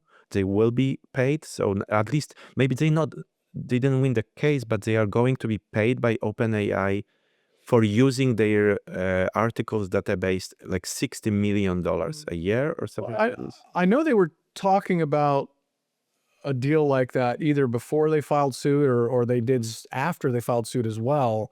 I didn't know that they'd actually had an agreement, but yeah, that's how OpenAI has decided to sort of settle this. I guess they don't want the lack of clarity in the law, and they want to encourage, because a lot of sites can also set up paywalls.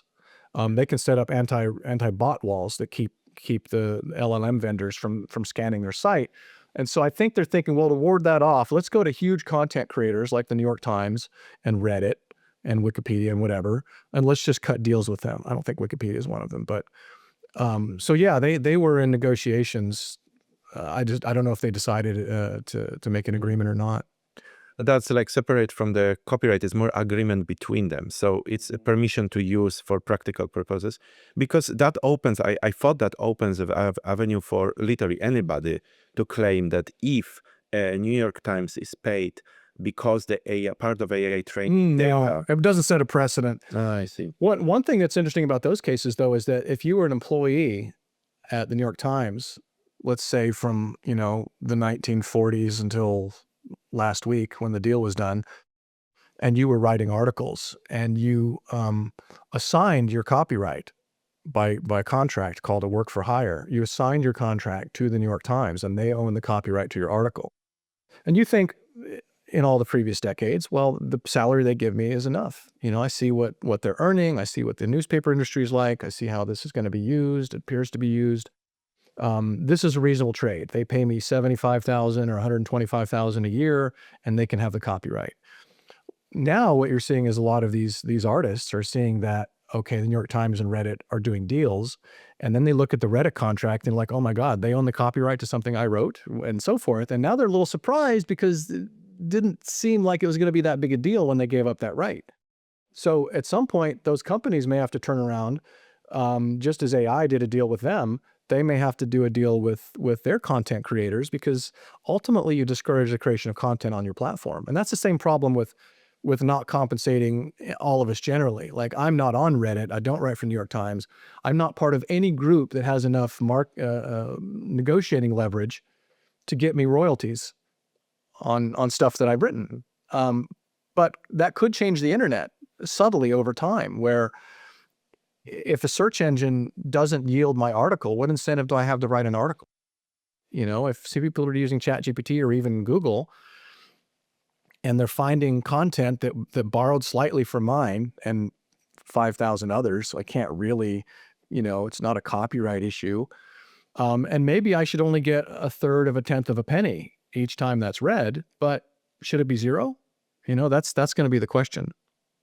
Yeah, and there is another aspect of it, because people assume, okay, it depends. There are different people, but some people assume wrongly that AI is almost like a repository of the initial training data, and it mingles and mixes it and then produces output. That's not what is happening.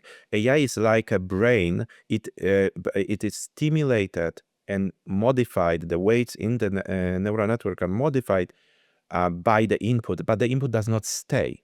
You can argue that first of all, there are new AIs which will have some memory, but mainly during the inference process. But most of them are not really remembering, in a sense, what they had. They are transforming their neural weights to adapt to new input to produce something else. So you can train something on, there's something called transfer learning. You can train something on images and then add a little bit of architecture, and it can produce text, right? It's very strange how it can have transfer of one model into another. That example maybe was too wild. So what I mean is we assume that our artist data is used in the training, and then therefore there is some rights we have potentially in the output because it was trained on our data. That's not the case. However, it is possible to produce neural networks that will preserve, or architectures that will preserve the track of the data. Yeah. So each weight, like the simplest way, which would be super inefficient, would be that whenever a weight of a single neuron in a neural network is changed, you remember which data changed it. And you make a note, like that picture changed that. Yeah, that neuron. It's sort of a traceability or forensic accountability, and Something like embedding in the process of learning the originality of the data, right? And this is interesting because that could, if let's say it was registered, right? Something like this. I don't think it would be a good idea, but if it was, then you could literally have royalties every time anybody creates a prompt. And I'm wondering if this was legitated or regulated or is not. Was it? Did anybody discuss it? I'm asking. I don't know because we have a small think tank called FAIR Labs, which is Fair Artificial Intelligence Research Labs, which basically talks about it. What we are trying to work on was this architecture of AI learning, which would allow for tracing of the original input data to the output. And technically we can achieve it, but as I said, it would increase the training costs and the inference costs by hundreds of thousands of %. So it's impractical, but it's technically possible. So I'm just wondering, because this will become a practical issue very soon. We might discuss about the social value of art, the humans, experiencing another human. That's all true. But I stopped, for example, buying 5RR logo designs. I stopped going to, in my intro to this podcast is generated by Sora. Every time I do the podcast, I do a different intro, and I'm not buying any stock footage from anybody for it. I just generate it. It might not be perfect yet, but it's still fun, right? So I think it will be a huge economical problem for all creative arts, and how we are going to address it. Do you have any ideas what would be fair, or if the problem would be, you mean the lack of compensation? the lack of compensation for everybody who created previous forms of art, writings, and everything, not only art, which is now leading to generation.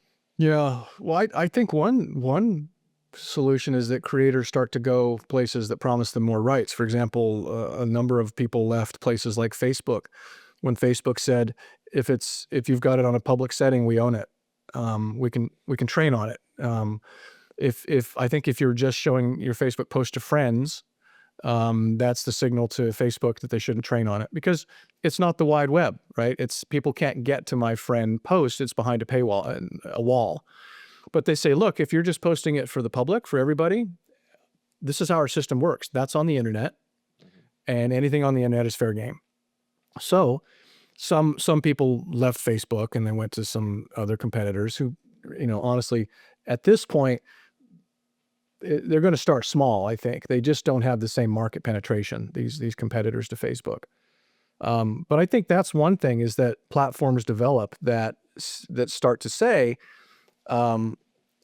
we're gonna train on your stuff, and we're gonna figure out a way to pay you.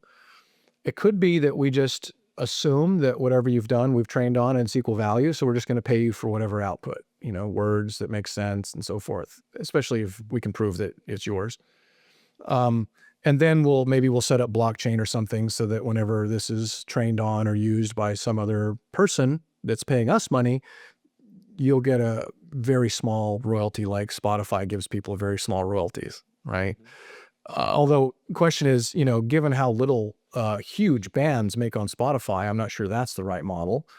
On the other hand, I think the percentage of my work that would make its way into any answer from a large language model is vastly smaller than the percentage of,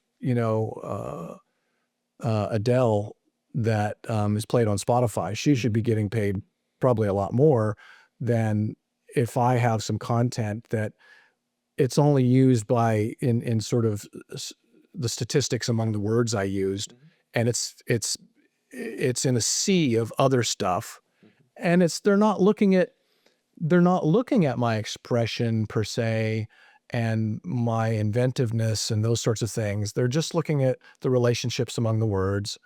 How much is that really worth? Right now, we don't really have a mechanism for that. And maybe the analogy is similar in visual arts and video and sculpture and things like that. Yeah. It's almost like the way you cut your video was copied, not the video content, right? For example, but this is true that even if we introduce the mechanism, I was talking about the tracing from the original data to the output, the contribution of an individual would be so minuscule, it's almost unimaginable. It was like 0.101 of the Right. output per person. And then you combine that with the impracticality of getting them the money. Yeah. And it's like, what? All that effort for so little return on investment? But then the question is how many outputs are there? If everybody is using it all the time, let's say there is billion, trillion outputs per day, then this very many zeros, one, accumulate to $1 per day, $10. Yes, it's unlimited, right? So it really depends on the scale of this. And it's a company like Amazon does something that's not too dissimilar. You can join the Kindle, was it called Kindle Direct program, KDP? And you say you sign up for the program so that anybody who is subscribing, they can read your book without paying anything else, but they have a subscription. So then at the end of every month, Amazon looks at its fund of, let's say, $30 million, and it looks to see how much has been read. Because they can measure it. They can see that people bought my book, but guess what? Buying my book, I'm not sure I get any money when you just subscribe to or download my book. I think I only start to earn money if you start to read pages.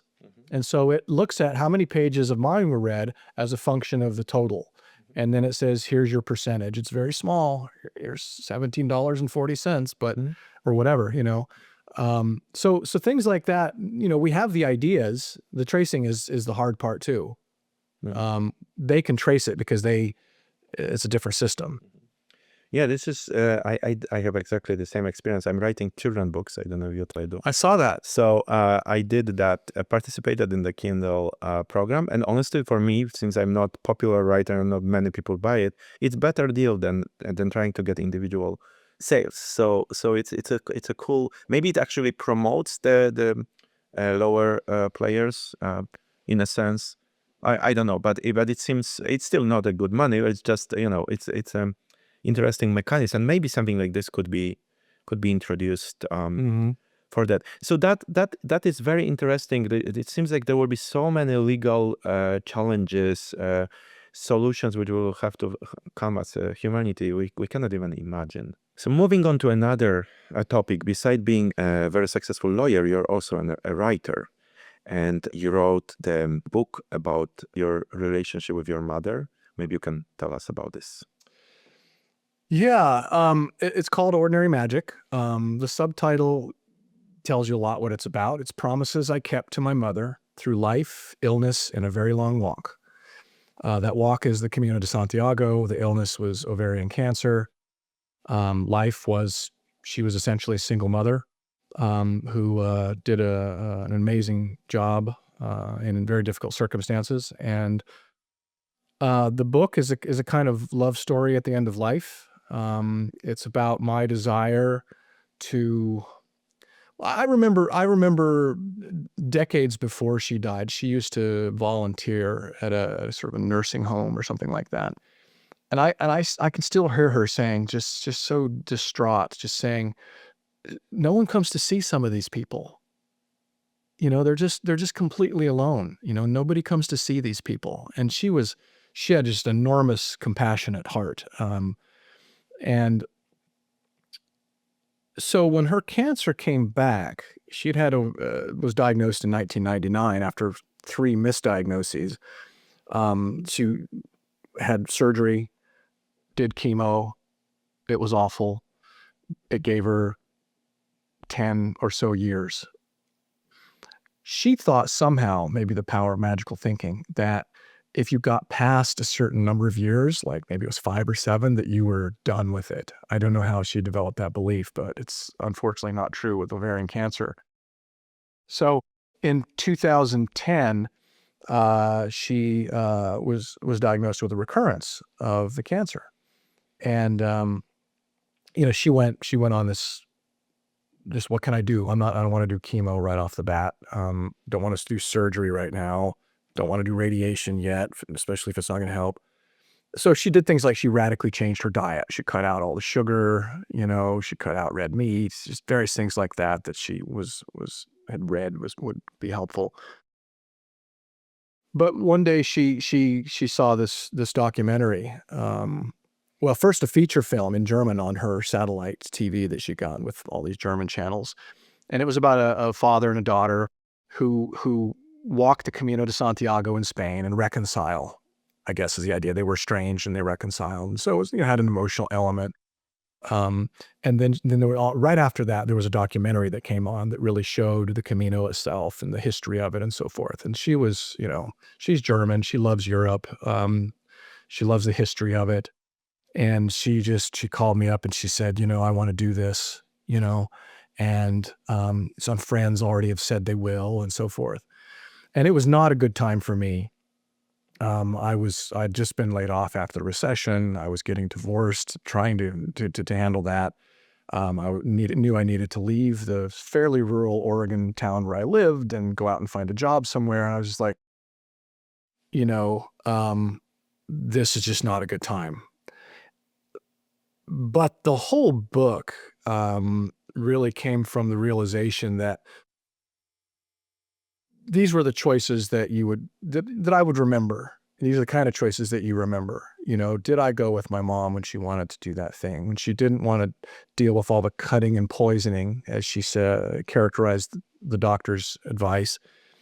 They said it wasn't necessary for her to do that yet. And she's like, I want to do something meaningful. I don't want to just sit around and, be a target or a victim.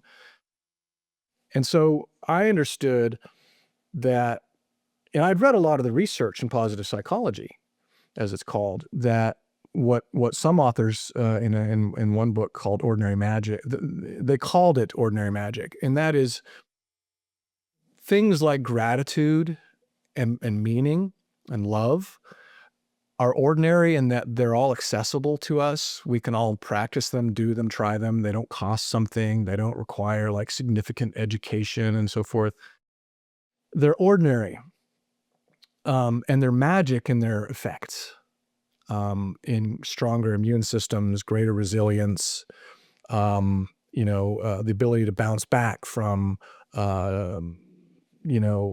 layoff, divorce, a breakup, a failed company, any kind of failure, rejection, whatever.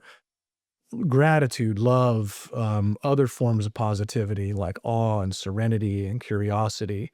There's just a lot of research, right? And I knew that accompanying her on the trip would be really important to her immune system and to her feeling that at the end of life, that she had had a life of meaning and that people had shown up for her, right? So I'm really thinking with what I now call a legacy mindset. From memento mori, the knowledge that we will die, which literally means remember death, time is short, to carpe diem, seize the day. And so I agreed to go with her. I set up a blog for her. And I remember she had gone training. She'd gone on sort of trying to get into shape, and she would carry a rucksack with some weight in it. And she went up to a place in Colorado called the Black Canyon. And the rim of the canyon is about 8,100 feet. And then it goes down 2,500 feet in 2.2 billion years into the bottom. And she loved being up there. And one day I remember we were on the phone, I think, and she said, I was just walking with my sticks and I was thinking, instead of doing chemo, I'm doing the Camino. Instead of chemo, I'm doing the Camino. And so I created a blog called CaminoNotChemo.com. And then I showed her how to use it. And she was like a fish to water. She started blogging and telling everybody about her journey. And, I would post it on Facebook and develop followers. And And once the journey started, I began blogging too. And so the whole book, much of the book, is based on real-time accounts that were first published sometimes in our journals, her written one and my laptop that I brought with me, first published on a blog generally. And so it was a real-time account. We wrote on every day that we were on the Camino, and we were joined by 3 other people. So it was a little bit of a Wizard of Oz effect of this traveling band. And, with this hilarious, politically incorrect Spaniard who was a trekker by trade. That's what he did, is he just walked 250 miles, every so often. And his lady friend, we weren't quite sure what the relationship was, a situationship maybe. Marianne, this theatrical French woman who literally was involved in local theater and taught French and Spanish. And then a young cousin of mine, 15-year-old girl who had never been out of rural Colorado, but had been just enraptured with my mom when she met her a few months earlier, and asked her principal at her school, can I go on this trip? And there for 5 weeks. And somehow she was allowed to go. So we had this group, and we're recording it every day. And, we probably do over 400 miles of walking. Mom's dealing with recent surgery on a lung, and recent plantar fasciitis and hemorrhoids. And we made it. And then there's a 3-year period where I'm not writing really at all, and she does occasionally, where it's just sort of wait and see what's going to happen. Until one day I get the call that, we don't think we have much time. We had tried the same chemo she did in 99. It had learned, and so it wasn't effective anymore. We tried a second chemo, wasn't effective. We tried a very concentrated cannabis oil, which actually for a couple of months sent the cancer numbers down, oddly enough. But then they started to creep back up again. It's the CA-125 is the ovarian cancer test where they measure these numbers and their changes. And, she started in January of 2014. She started to lose dozens and dozens of pounds. And then in October, 3 years after we finished the Camino, I get this call from a friend of hers, saying, I don't know how much time we have. And I was living nearby in Telluride, Colorado, and I jumped in my car and drove at very high speeds, just like wailing much of the way, like, oh my God, it's here. And I remember, getting to her house, and she had some friends that were there, and the decision that had been made was that was so monumental was she was agreeing to go to hospice. Before she wasn't ready. That was an admission of failure. It was an admission you were going to die, all that stuff. But the pain that she was dealing with was just too much. And she knew she needed to have some kind of palliative care and painkillers. And so I remember, and this is kind of the theme of the book. I get there, and her friends are there, and she falls asleep, and her friends come to me and they say, you won't be alone, Cameron, we'll be here with you. And, I'm worried about other relatives that I've lost, where I just felt like I was just falling apart in front of them. And can I do this? And she calls me over and pats my head. She knows exactly what I'm feeling. And then she goes back to sleep. And this is kind of when I think wrote what was the big part of the theme of the book, which is, and it refers to a German word for a border or the boundary called Grenze. So I say, again, I went into the little spare bedroom with my same laptop I'd used on the Camino, and I started to write in my journal, and then later in the blog, and here it is verbatim. Night. I am single-mindedly here now on a conspicuous path with my mother. This path has the virtue of my knowing, for the first time since the Camino, and like it or not, exactly what I'm supposed to be doing. I'm ferrying my mother to the other side, or at least to the Grenze, the border. If there is a consciousness that persists, then all the pains of the body and ego will fade away, and her conscious spirit will reflect only on the love she felt and showed and received in her last weeks. While she is alive and able to feel either the pain of meaninglessness or the joy of meaning, I will be here to influence that story, my mother's story, and inevitably my own. And so this is where I think I'm deciding this is going to become a story, or at least I'm going to share this. It's just words we have now. She sleeps a lot. We walk only to the bathroom. There's no cast of characters, no flowers or cathedrals, bridges or mochilas. It's a backpack. Just a very small house, no bigger than a theater stage, and the words spoken by or to my mother. I know I'll forget the things I see and many of the things I hear. I'll forget just about everything that happens, excepting what I write down. I lied down on the emerald couch opposite Mom's with the same MacBook Air I carried on the Camino, lay it across the incline of my thighs, and begin to write in my journal. I'm desperate to feel less alone. In the morning, I will post my journal on our blog for the first time in 3 years, and I will keep posting until there is nothing more to say. And so that begins what is called in the book the first week. And it's another real-time account.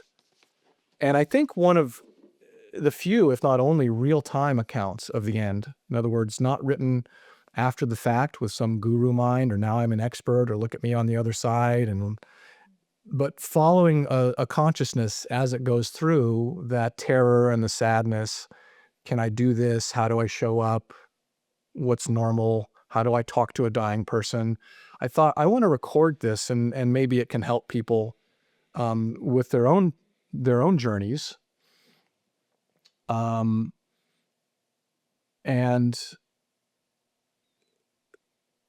I guess, well, some of the feedback I think that I've gotten is that it's like it makes people more grateful. Either if someone's already gone or if they're still around, and then they say, I do want to reach out. I do want to say something now. So that was one of the things I had in mind. What I didn't have in mind was when I heard from a hospice psychologist who said, I've bought probably 50 copies of your book and I give them out. And I said, oh, so to the families and the friends? She said, yeah, and to the dying person. And I said, what? Because to me, this is the saddest book in the world in a way. I mean, I think it's not sentimental. I think it's earned, but it's very emotional. It's challenging. And that's part of the workout that people get, right? It's a sort of emotional workout. I said, why would you give it to someone who's dying? And she said, well, because they really want to know what their loved ones and their children, grandchildren are thinking and feeling. And those people can't or won't communicate it. And so they feel very alone, and they want to understand. And they understand that when they read your book. Mm-hmm. It had never occurred to me, right? That it could benefit the actual dying. To me, I was like, oh my God, that's so depressing. But I was really projecting the American attitude about death, right? Onto people who like, look, I know I'm dying. I mean, you're not going to depress me, but I was projecting my attitude like, oh, you're so vulnerable right now. You don't want something so difficult. Apparently that is exactly what the dying want from us, is that we engage them and be present and available for their fears, and not sort of, oh, don't talk about that, or oh, you'll be fine, or oh, you're going to heaven. All the things we do to deal with our own discomfort. The same way about speech, right? There's certain speech we don't like. Well, this is emotionally challenging. Mom, you'll be fine. Or don't talk about that. Yeah, this is amazing gift you gave your mother and the world with this. It's very rare, and as you said, maybe this is your German background, but I observe the same thing. The nothing is taboo in modern world. Almost nothing. Everything goes except for death. Death is a taboo.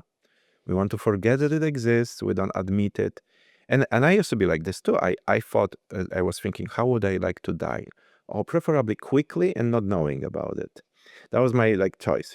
Heart attack, or even better, fall from a rock. But quickly, not too far, because if you fall for 1 minute, it's kind of too much. Yes. And now I think, no, actually, no. I want to be surrounded by family.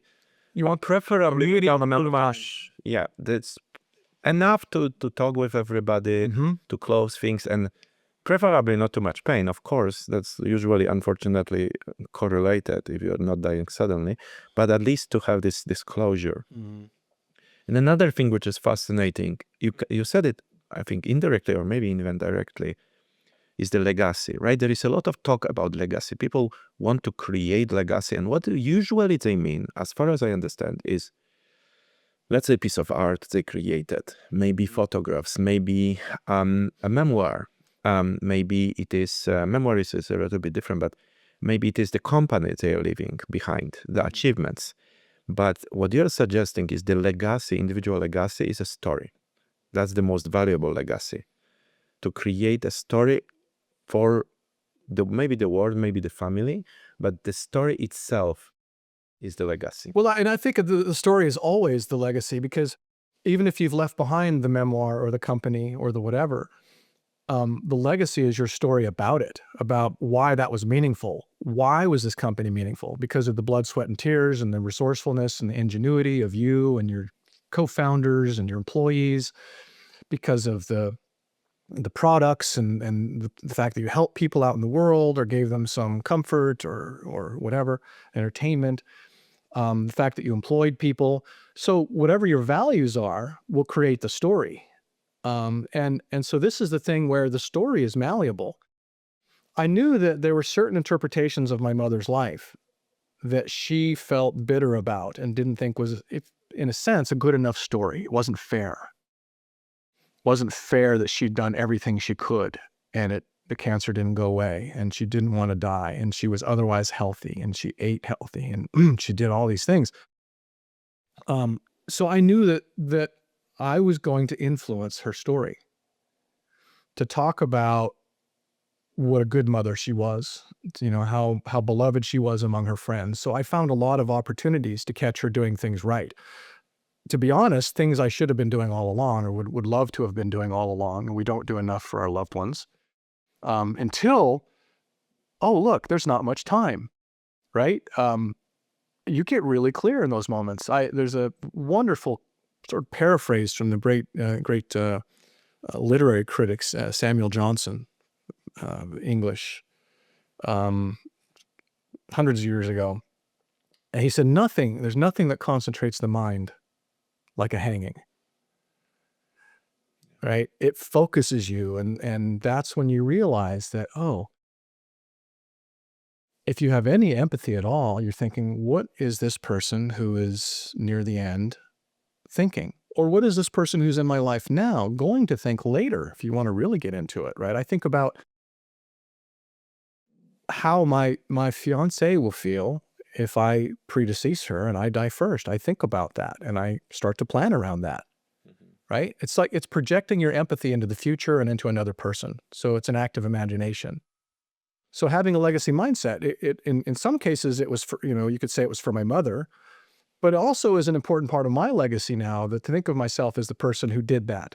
Yeah, I gave up prime earning careers of my life to go live in rural Colorado and look after my mom. That has meaning beyond whatever I gave up. I wrote a book, which was, the second most meaningful experience of my life, right? I wouldn't give that up for anything. And the dying will tell you that. If you want to know what really matters, it's not like you have to guess. We've interviewed the dying. We know that they care about relationships, about the love that they did or didn't give, about chances and risks they didn't take because they were afraid, about caring too much about somebody's opinion. So knowing that, you can reverse engineer it, toggle back to the present and go, I don't care that much about what that person thinks. He's not going to be there at the end. Why am I so worried about this coworker or this professor or this classmate? They're not going to be around. In fact, I don't even think about people who I thought about a lot 5 years ago. I don't care at all now what they thought. I mean, why was it so important to me then? So if you can do these little mind tricks, you realize it's not important. But the legacy mindset of thrusting yourself into a future where maybe you're on your deathbed or you're in your last years or something, it forces perspective. You get a feel for the perspective. It's like a different set of glasses. Then you toggle back into the real world and you can apply that perspective now and make decisions for your future self. Yeah. It's about honoring your future self and thinking, how do I want that person to feel? How do I want my mother to feel? How do I want my fiance to feel at this point in the future? And then planning and changing my behavior for that. Yes, I think it is missing in because of the speed of life, because of career, because we are working so much. It's very much missing, and this concept of projecting yourself into the future and also attending to the loved ones, especially at the times of death, seems to be. It seems I don't want to accuse people too much. Like I don't want to say lost, but it's not always happening right in the like in my experience in my family we were traditional Catholics, right? So in Poland, so basically what happened is when people were dying, they were always dying together. So we were attending. It was, for me as a child, it was so stressful and sad. I was like 9 and 12 when my grandmother died, right? But I was there. We were surrounding her when she was dying, and then we were let go just before they died. But my parents, for example, always attend the moments of death for everybody. I think they had an opportunity, and I always found it like it's extremely difficult. Maybe I don't want to go through this experience, and now I think like this is the most valuable thing ever. Like, and it's So that not life. it's a sacred, like I said, an obligation of sorts. Yeah. I mean, not like a government's going to force you sort of obligation, but isn't this the least we Moral can do obligation. to, yeah, it's challenging. We can't run from every challenging feeling. Yeah. Right. And it's the same thing we do when we want to shut people up.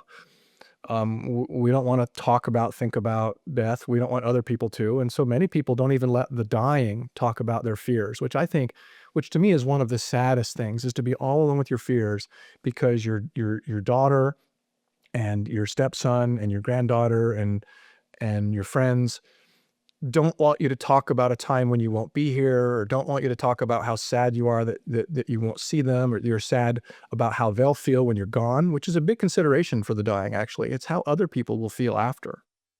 And to make people be alone with those feelings because we don't want to try to manage our own discomfort, we're just triggered and say, no, stop, right? It literally does shut down their speech. But particularly it shuts down their sort of the emotional expression and comfort and meeting them where they are, that I think hospice people trained in it are good at. And what they do is criminally underpaid. I think they're doing some of the most important work, and anyone who's ever about to die could probably agree that sometimes they're the only people there.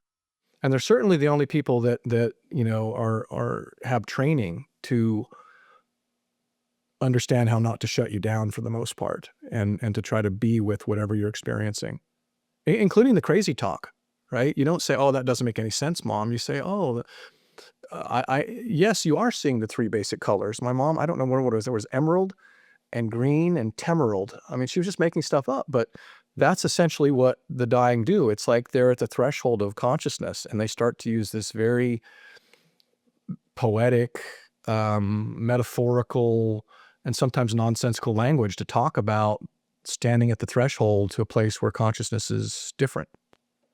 And we're like, oh, don't say that, or don't talk that way. Or, you know, and it just needs a minimum of education, just a minimum of awareness to go, oh, that's normal. That's okay. Mm-hmm. Yeah, you're right. People sometimes point out to this, like trying to rationalize or panicking or expressing extreme sad emotions, which is maybe even justifiable, but it maybe not the best way in this moment. It's easy to say. I have never participated yet in anybody's that directly, like even their grandma. It was not during the moments. I don't know, but it's an amazing thing if you can do it as you said. And then let's transition to the next book which you are working on, because as I understand it, is it valid to call it the transition from the sadness of memento mori toward carpe diem, the justification of enjoying life? Yeah. I mean, The thing that happens when we have a mindset of legacy, when we're living a little bit in how we'll feel in the future and how others will feel and how we'll feel about the story that we created and the things we did and the things we didn't do. When you're in that mindset, whether it's in among psychologists or in wisdom traditions, the effect is to create gratitude, which is another superpower of positivity that helps with everything. Positivity, confidence, optimism, fights depression, all those things. But as you realize what's important, for example, my self-expression or this idea I have or me standing up for myself, and what's not important, for example, what these people might think about it, or getting a negative comment on Facebook, or being criticized by a colleague or whatever, or failing according to however I over-define that term, and we generally do. When I have the perspective that the legacy mindset sort of briefly shifts me into this little mental hack, I'm more fearless, right? It's more courage to create, to reach out, to relate to people, to connect, to pursue that relationship at work, to mentor that person on the job, to spend that time with your son instead of the great dodge of I don't have time. No, you always have time. You need to rephrase it. Whenever you say that, you need to substitute the words, I have higher priorities. I'm going to prioritize them instead, but never say you don't have time, right? Not in a situation like that, because people get it anyway. The kid realizes, oh, he's got time for other stuff. I'm not a priority. So, what I think this whole journey with Ordinary Magic made me realize is that there is a real power to these mindsets of gratitude and meaning and purpose. And we can leverage those in similar ways to what I did. I mean, as the phrase goes, I took my broken heart, turned it into art. I had an idea that what I was recording in our blog with photos, with video, could become a story somehow, or at least a memory for us. And it did. And so it added to my life as well. So there was a kind of seizing the day. And honestly, when I was working on this book, I felt such a sense of meaning and purpose that it was not only like an insulation or immunization against the worst effects of grief, giving me meaning and purpose and positivity and optimism, and something that was like, okay, this is what I'm doing, and my life has meaning, and this whole process, I'm making meaning out of it. And during that process, I don't think I ever felt more fearless about, I don't care what anybody thinks, like what I'm writing here, all the things I'm revealing about myself, all the vulnerability, all the risk of people criticizing this or that. I'd never cared less in my life than when I was animated by that sense of purpose, and by the meaning that I knew I was making of my mom's life and of my life and of the lives of anybody who happened to read it. And I realized that, that's the flow state that we all want to be in. And when I've done executive coaching and career coaching, that's essentially what I tell people to solve for, is what gets you into the flow state. Let's look at the combination of strengths, which are talents that you cultivate, maybe over 10,000 hours, in the service of something personally meaningful to you. So meaning is huge, even in group flow, like a great basketball team or a quintet. At just the right level of challenge, where it's not too hard, it's not too easy, but you're surfing the wave, knowing you could crash at any time. There's a little bit of danger, but you also have a sense of mastery, right? Yeah. Then you get into the flow state. So the flow state armored me against grief, depression, and caring too much about what people might think. That often can get in the way of creativity. Yeah, this is common among artists. It requires kind of two things. First is a self-confidence which you develop through that process, that you don't care, you really don't care. It's not like you say you don't care, you actually don't care, because the process itself gives you the pleasure. We actually discussed it with my guest two episodes ago, how we consider our art, right? Like when when I create a movie, the process itself is hard, but when I look at it later, I think it's a masterpiece. No one else thinks so. It doesn't get Oscar. It doesn't get, top awards.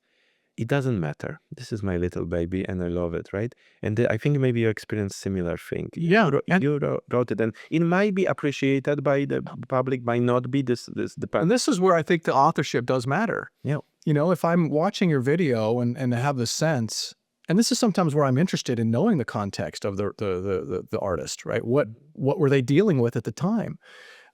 Sometimes it's nice to experience something on first impression, like just not knowing anything about the work of art.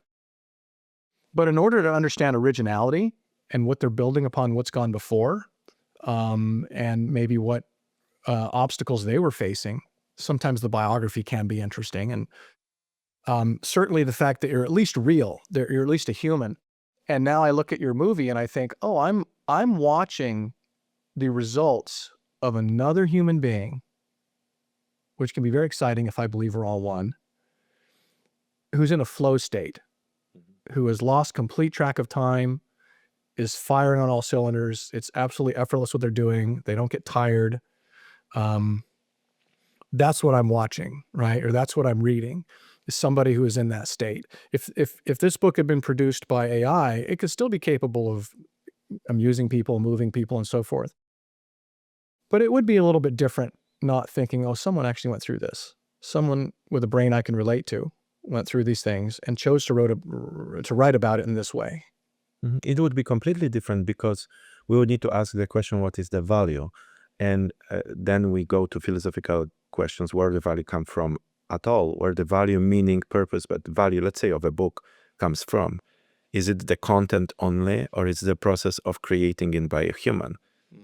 So I think that's the beautiful mountain have a value in itself as produced by nature, or it's only beautiful because we look at that mountain and we perceive it, and this is eliciting elation, let's say, in us. So I think that will save art in the time of AI. I really think. Yeah. There's already a lot of AI generated music on the music streaming channels, and they're now getting royalties that compete with human royalties. I'd love a filter that says, I don't really need that. I'd rather give money to individual artists. The regulation ideas that are being proposed generally or have a consensus around, if something is an AI avatar or is produced by AI, that you should say so. Not everything you produce, but a chatbot, for example, or an organization can't pretend it's a real customer service representative. In the US, the FTC would come down on them. In Europe, there's other bodies and so forth. But the idea of not misrepresenting that if it's AI, I'm talking to human, and not vice versa, which seems like it'd be more rare, but that I'm human and it's saying, oh, I'm just AI. I can't help you with that. Or, whatever reason someone might have for evading responsibility by saying that wasn't a human. So we do care who's the author and who had the experience that they're talking about. Yes, and I wanted to come back to your a little bit to your second book. Is it already published? Oh, no. You are working on it, right? I'm working on it. In a way, I'm kind of workshopping it in a form of public speaking. So I'm going out and talking about the idea, keynote addresses or workshops, and getting feedback, and then continuing to revise and draft. So it's a little bit like putting out a minimum viable product for a startup company. They put out just enough of a product that people can use it and they can give feedback on it. And I think that's what a keynote is that it's useful. It takes less time than to read a whole book. So it's more manageable and consumable for the audience, and they can still give me feedback. But the idea for the book is to transition from looking into to the past to looking into the future. Yeah. Or to enjoying to projecting your legacy into the future while enjoying today. Yeah, and to getting more of the effect of enjoying today, because the problem is we think we have time. And look at the results of when you think you have plenty of time. I can learn that instrument sometime later. I can learn that language sometime later. I'll learn to dance one day.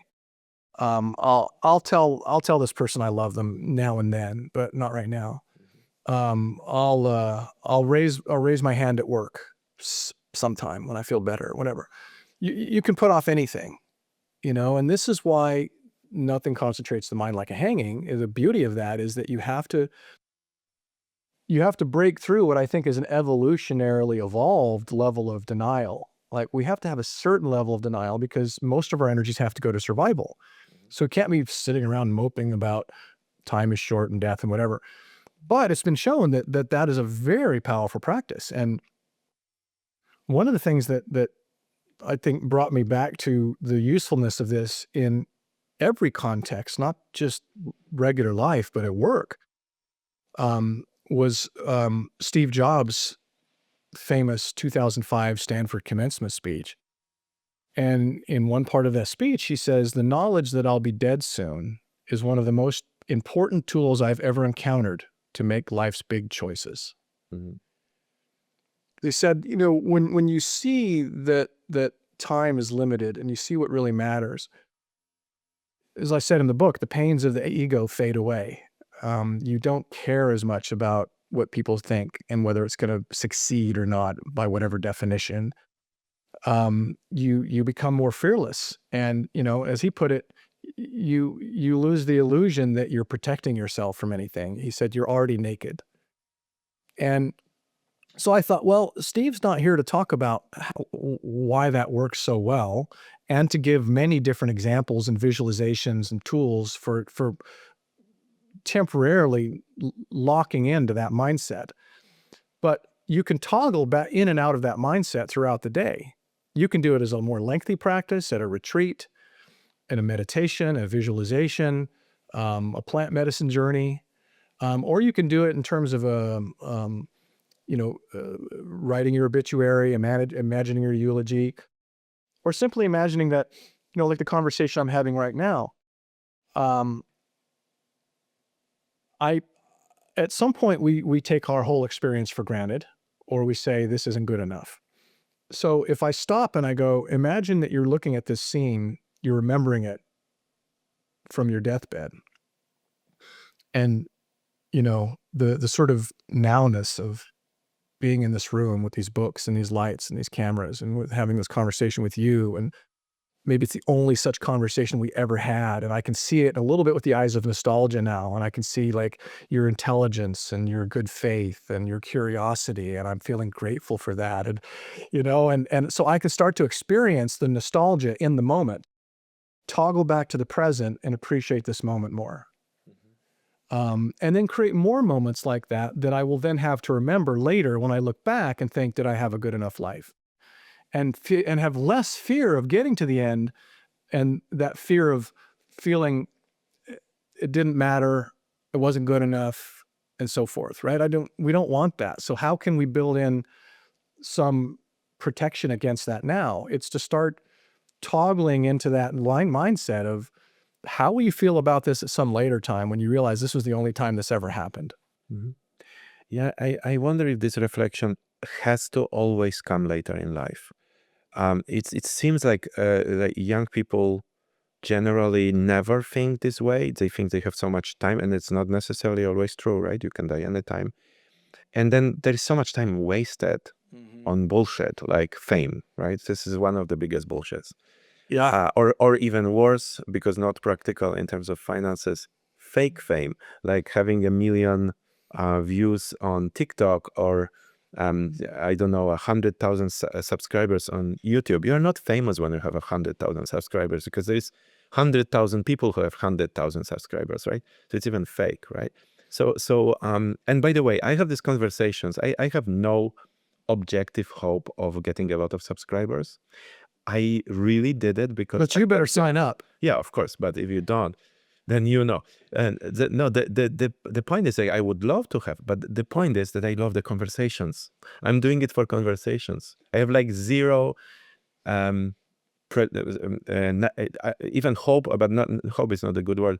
Expectation to make any money ever from it. And that's the best way to create. I really not really attached have- to an outcome. It's for fun, and for fun is also too simple word. It's for the experience of the conversation with super interesting people. And that's wonderful. And the fact that it can be recorded, it's in addition to that. That's why I like the conversation, right? I speak so much, and it's a guests are coming, and then I talk for 10 minutes, right? Like it's not an interview. So it's wonderful. I highly recommend for everybody to do that, because it's a focused conversation, right? It's not a conversation when somebody comes in and interrupts, which is also fun, but it's more focused, so you can like discuss a little bit deeper. It's really cool. So I think your philosophy of life is very valid, and hopefully more people would follow it. Well, yeah, you raised an interesting question, which is why would someone who's younger, on average, be less likely to have the conversation? Well, I think part of it is developing that mindset of memento mori, of remembering that you'll die, or remembering that time is short. And it's funny that they use the word remembering, not realizing or concluding or deciding or whatever. It's like it's something you already knew, but we're in constant denial, so you have to remember it. Or recollection of death is what it translates to. There's a Buddhist term for memento mori. And Islam and others, it's the same idea of remembering it as if you could forget. Well, we do forget. And what makes you remember? Two things really high on the list, right? Nearly dying yourself and being close to someone who dies, right? Those are two of the best reminders. It could be certain books you read. It could be movies that you experience. It could be meditations you do. So there's all sorts of ways that you can remind yourself that time is short and to get into the right perspective.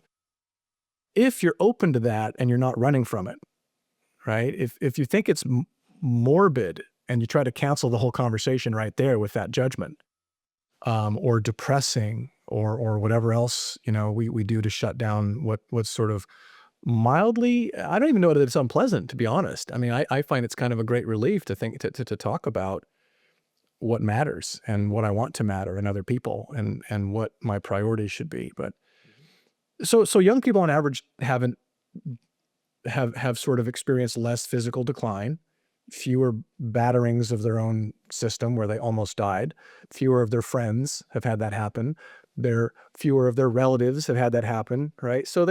But as you go through and as you get hit by other things that require resilience, like a layoff or a firing or a breakup or a divorce or the death of a dog or a failure of an idea or a company or something. Failure meaning I had a certain expectation, right? Because nothing's ever failed but the story you supply to it. But I think as people go through more of that, it's like me going through this experience with my mother and following a divorce. Really, and then the pandemic, right? Like I care so much more about creating meaning with other people because of those experiences where I could see them being taken away, just as you care about free speech with your experience of seeing it taken away. Okay. Yeah. I think you are right. There is this conversation could later go forever, because this is a conversation of what really matters. What I just wanted to say, like regarding this young people thing, like of course you are young, you don't think about death, but I travel to many countries and I noticed one interesting correlation. I don't know if there's causation, and it might be a little bit the noble savage viewpoint, but like I was trying to I was meeting people. I was trying to kind of compare life in Western world with the life of, let's say, some tribes, or for example, the Mongolia. And the travel to Mongolia was particularly interesting to see people living in yurtas in what they called ger, in very simple conditions, right? And back then, I'm still convinced it probably was actually true, not just per perception. I have a feeling that they are very happy. The same compared to Westerners. The same thing happened in Central America, South America. And that's like a paradox, because they're very poor, they're struggling, they're experiencing pain. Their children might die, which is the biggest tragedy imaginable, and so on. And yet they seem happy. And I was wondering, maybe this is connected to this concept of that mortality is essential for any purpose and meaning. Because if we take it to an extreme, let's imagine we live forever. Would any experience have any value ever? Is there meaning? Yeah, are things precious? Does this experience really have? Can I create that memory of nostalgia by imagining myself on my deathbed to get to this experience. Will that feeling ever really exist if it was not the exact experience, but if I was always going to be around, and so nothing was particularly monumental in my life, you know, does that nothing really stands out in 1,000-year, 2,000-year lifespan, you know? So maybe it's an excuse, but maybe it's a good kind of final point that the fact that we're mortal is in itself a value, because the fact that we have limited time affects our allocation of that time. Yeah, tell that to the tech bros who are trying to extend their lifespans. Oh yeah, this will happen, but it will never be infinite. You can let's extend it to 200, 300 years. Really, any difference? Dog lives 7, 13 years. Yeah. And are you still interested? Do you have enough entertainment and travel? I'll And be very interested to do that, because I only visited 70 countries. I want to visit 200. I don't have enough time. For example, I calculated recently that the number of books I have in this house, half of them I haven't read, more than half. I have not enough time in my life to read all of them, even if I read every day. This is sad, right? So I'm interested. But immortality, complete immortality, even the Christian version of immortality, or whatever, even better version, Muslim version, right? I'm not sure. Isn't it boring after a while to Well, you see this worship God with the Yeah, the psalm, you know, and like saying it? you see the question played out in movies about immortal beings like vampires who choose to be human to fall in love. Or Having elves in the Lord of the Rings. Yeah, to have an experience they otherwise could never have if they got to live forever, and everything is like, yeah, there's always tomorrow. Mhm. Right? I can do that tomorrow. Nothing particularly urgent about today. Yep. Well, so this will be an interesting, I think, we will be facing with the life extension in the future, in far future, probably not that soon, or with the digital uploads to quantum computers, which may be more realistic than traditional computers. Yeah. Okay, thank you very much for the conversation. That's great. That was good. Thank you.